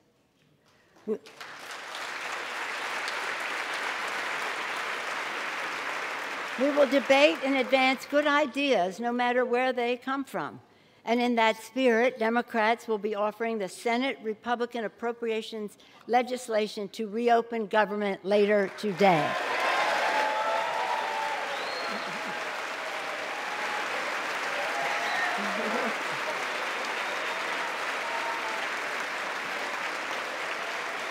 We will do so to meet the needs of the American people, to protect our borders, and to respect our workers.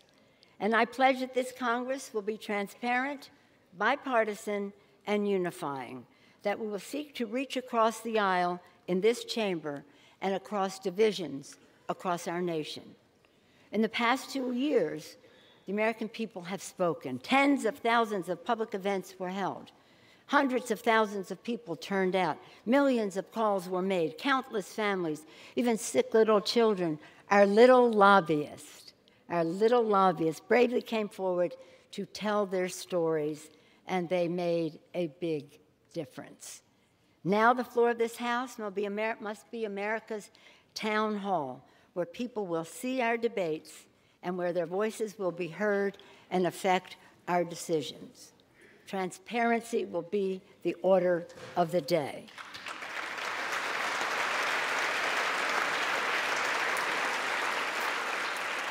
And as Mr. Jeffries, our distinguished chairman, said, we will follow our mandate for the people. And I thank you for your kind nomination and accept those kind remarks on behalf of the entire House Democratic Caucus who made all of those victories possible, some of them in a bipartisan way. Empower our mandate for the people to lower health care costs and prescription drug prices and protect people with pre-existing medical conditions.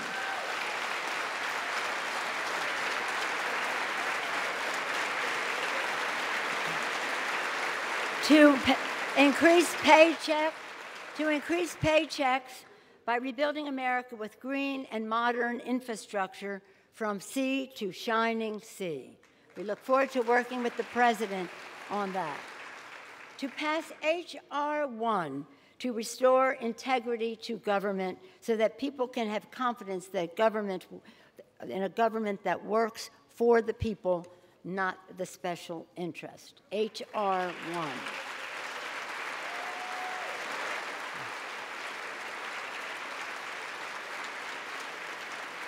This House will take overdue legislation that has bipartisan support in the Congress and across the country. We will make our community safer and keep our sacred promise to the victims and survivors and families of gun violence by passing common sense, bipartisan background check legislation.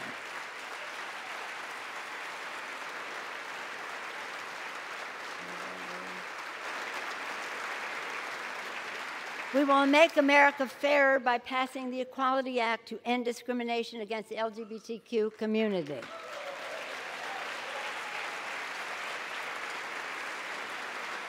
And we will make America more American by protecting our patriotic, courageous dreamers.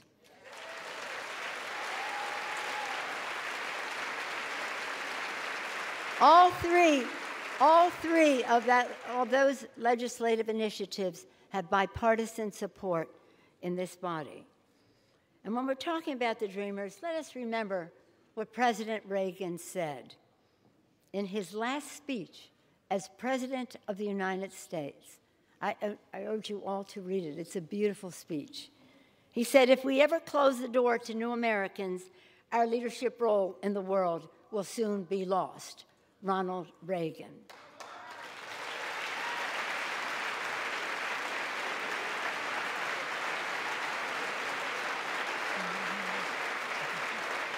Our common cause, you know, applaud for Ronald Reagan. Our common cause is to find and forge a way forward for our country. Let us stand for the people to promote liberty and justice for all as we pledge every day. And always, always keep our nation safe from threats old and new, from terrorism and cyber warfare, overseas and here at home, to protect and defend. That is the oath we all take to serve in this body. That is the oath we take, to protect and defend. I close by remembering a cherished former member of this body who rose to become a beloved president of the United States and who last month returned to the Capitol once more, and he came this time to lie in state. That week, we honored President George Herbert Walker Bush with eulogies, tributes, and tears. Today, I single out one of his great achievements, working with both Democrats and Republicans to write the Americans with Disabilities Act into the laws of our land. Thank you, Steny Hoyer, for being such a big and important part of that.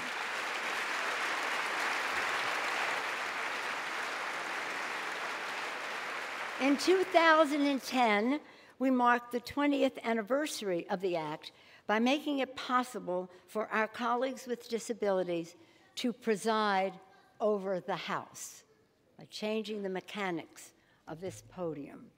In that spirit of equality and justice, let me announce that this afternoon, the first Speaker pro tempore, whom I will yield to, of the 116th Congress will be Congressman Jim Langevin of Rhode Island.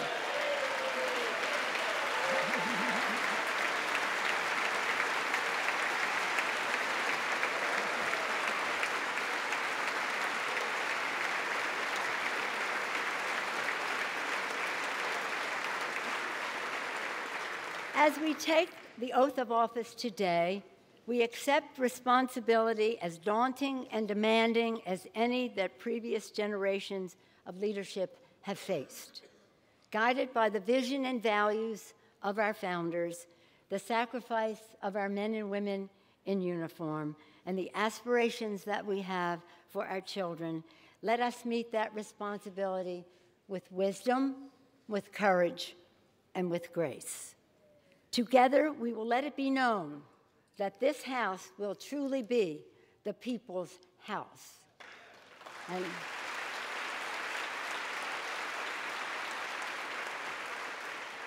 let us pray that God may bless our work and crown our good with brotherhood and sisterhood from sea to shining sea. God bless you all, and God bless the United States of America. Thank you. I think I skipped a couple pages. I'm not sure.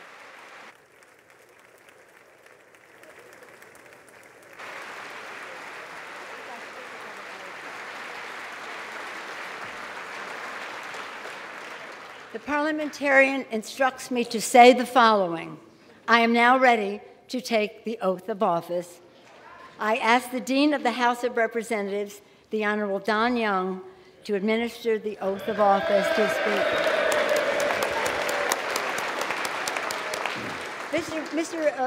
But before you do, Mr. Dean, and I thank you for your great leadership in the Congress over the decades, I'd like to call my grandchildren up to be here when I take the oath, and any other children who want to join them. Come on, kids.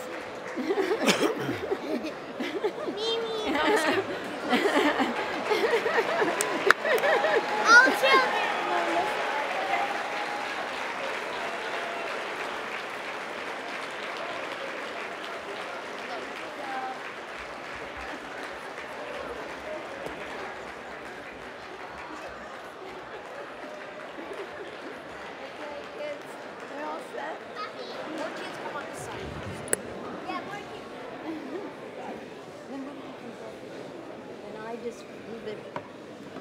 Okay.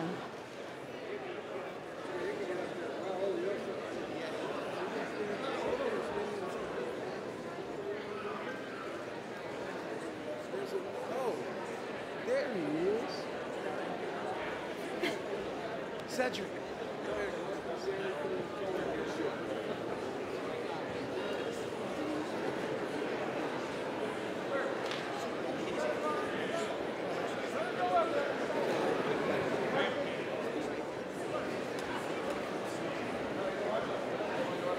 Stand up tall.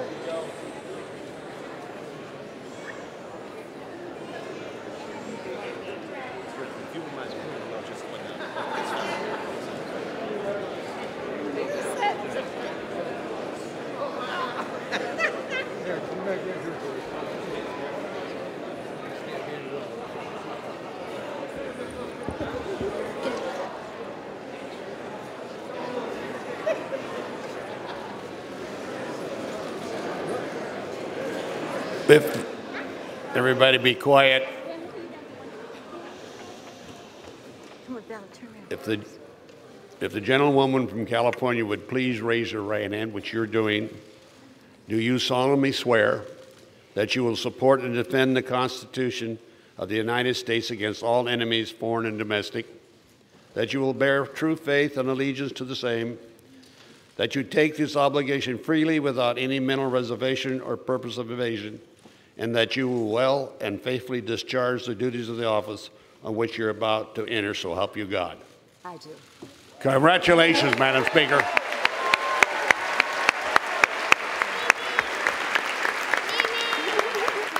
Okay, do what we've all been waiting for. Okay. Let us thank Dean Young. Thank you, Dean Young, Dean of the House of Representatives. Thank you.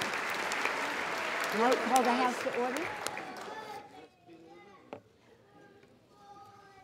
I now call the House to order on behalf of all of America's children.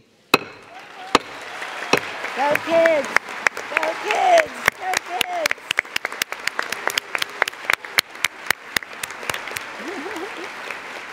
And now we're going to administer the oath of office for the members-elect en masse. If the children want to be back with their... No. Or if they want to be on TV, it's up to them. Okay, stay or join their parents and grandparents as theirs. And Katie Hill, whose birthday it is today, wants her children to join her then.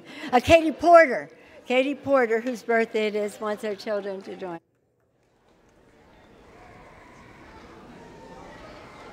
For the children. Thank you, dear. You can stay if you want. Stay. Okay.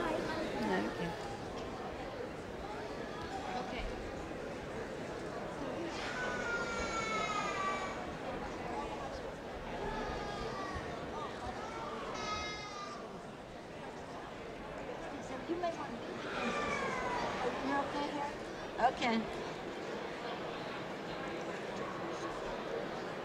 The members-elect will all rise. They're all risen. Where's the oath? Okay, here it is. Will you all please raise your right hand? Do you solemnly swear that you will support and defend the Constitution of the United States against all enemies, foreign and domestic, that you will bear true faith and allegiance to the same, that you take this obligation freely without any mental reservation or purpose of evasion, and that you will well and faithfully discharge the duties of the office on which you are about to enter, so help you God? Congratulations, you are now...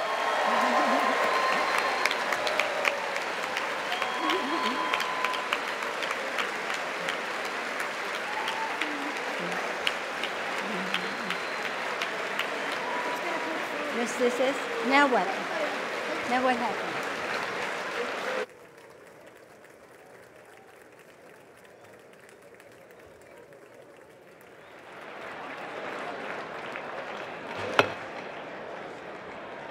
Nice. House will be in order. Congratulations, you are now all members of the 116th Congress. Thank you.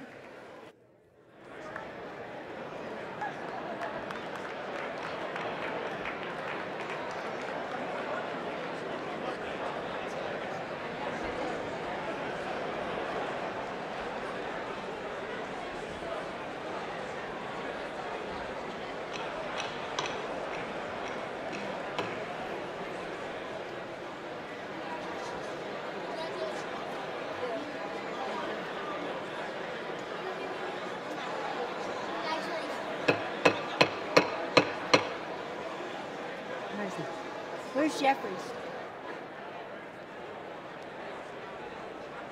recognizes the gentleman from New York, Mr. Jeffries. The House will be in order. Madam Speaker, as Chairman of the Democratic Caucus, I have been directed to report to the House that the Democratic members have selected as Majority Leader the distinguished gentleman from Maryland, the Honorable Steny Hoyer.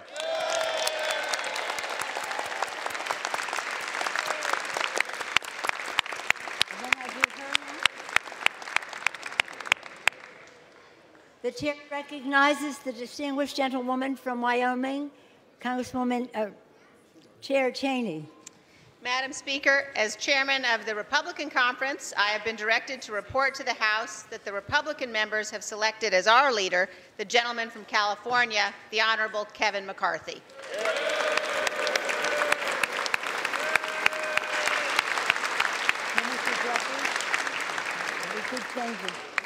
The chair recognizes the gentleman from New York, Mr. Jeffries. Madam Speaker, as Chairman of the Democratic Caucus, I have been directed to report to the House that the Democratic members have selected as Majority Whip the distinguished gentleman from South Carolina, the Honorable James C. Clyburn. And I have been directed to report that we have also selected as our Assistant Speaker the distinguished gentleman from New Mexico, the Honorable Ben Ray Lujan.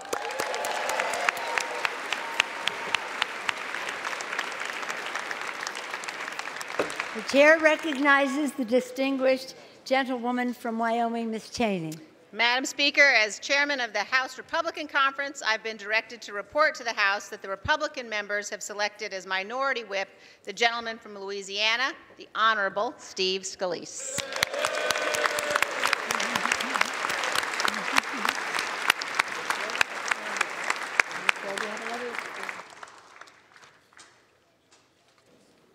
The chair recognizes the gentleman from New York, Mr. Jeffries.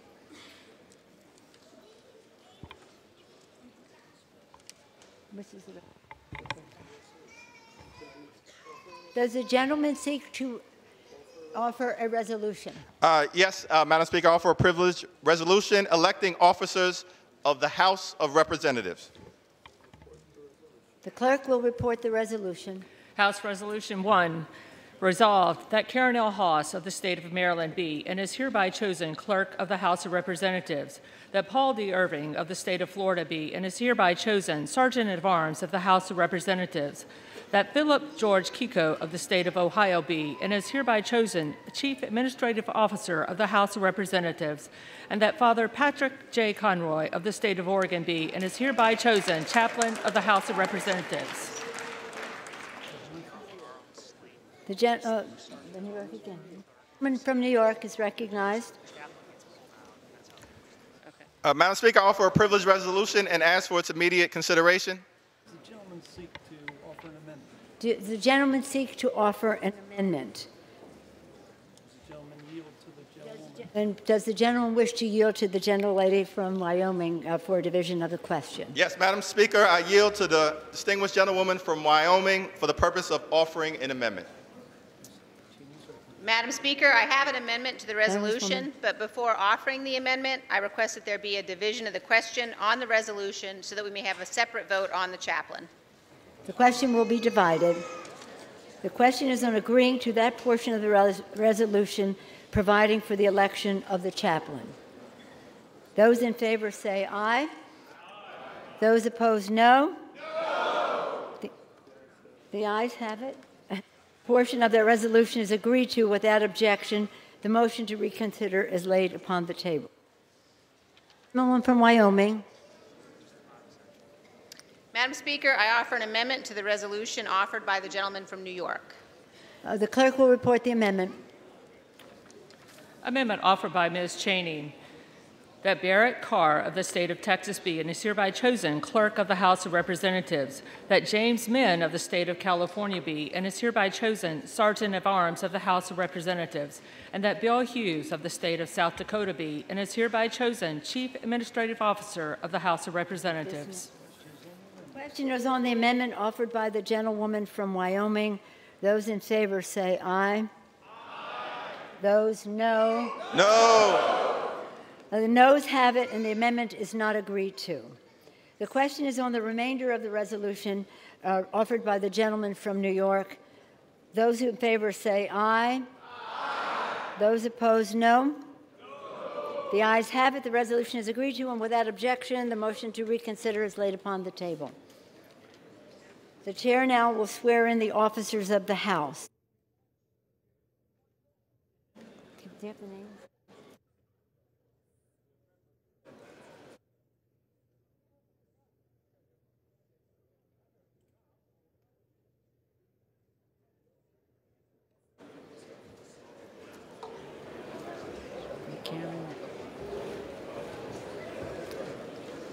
The chair will now swear in the officers of the House: Karen Haas, Paul Irving, George Kiko, Father Conroy.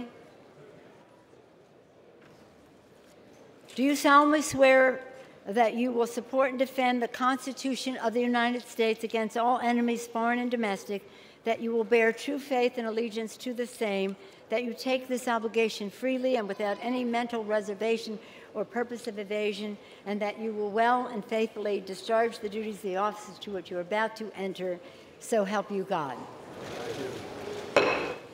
So, congratulations.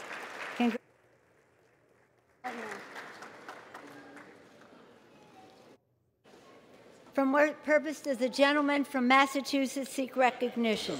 Madam Speaker, I ask unanimous consent that the House stand in recess subject to the call of the chair. Without objection, the House will stand in recess subject to the call of the chair.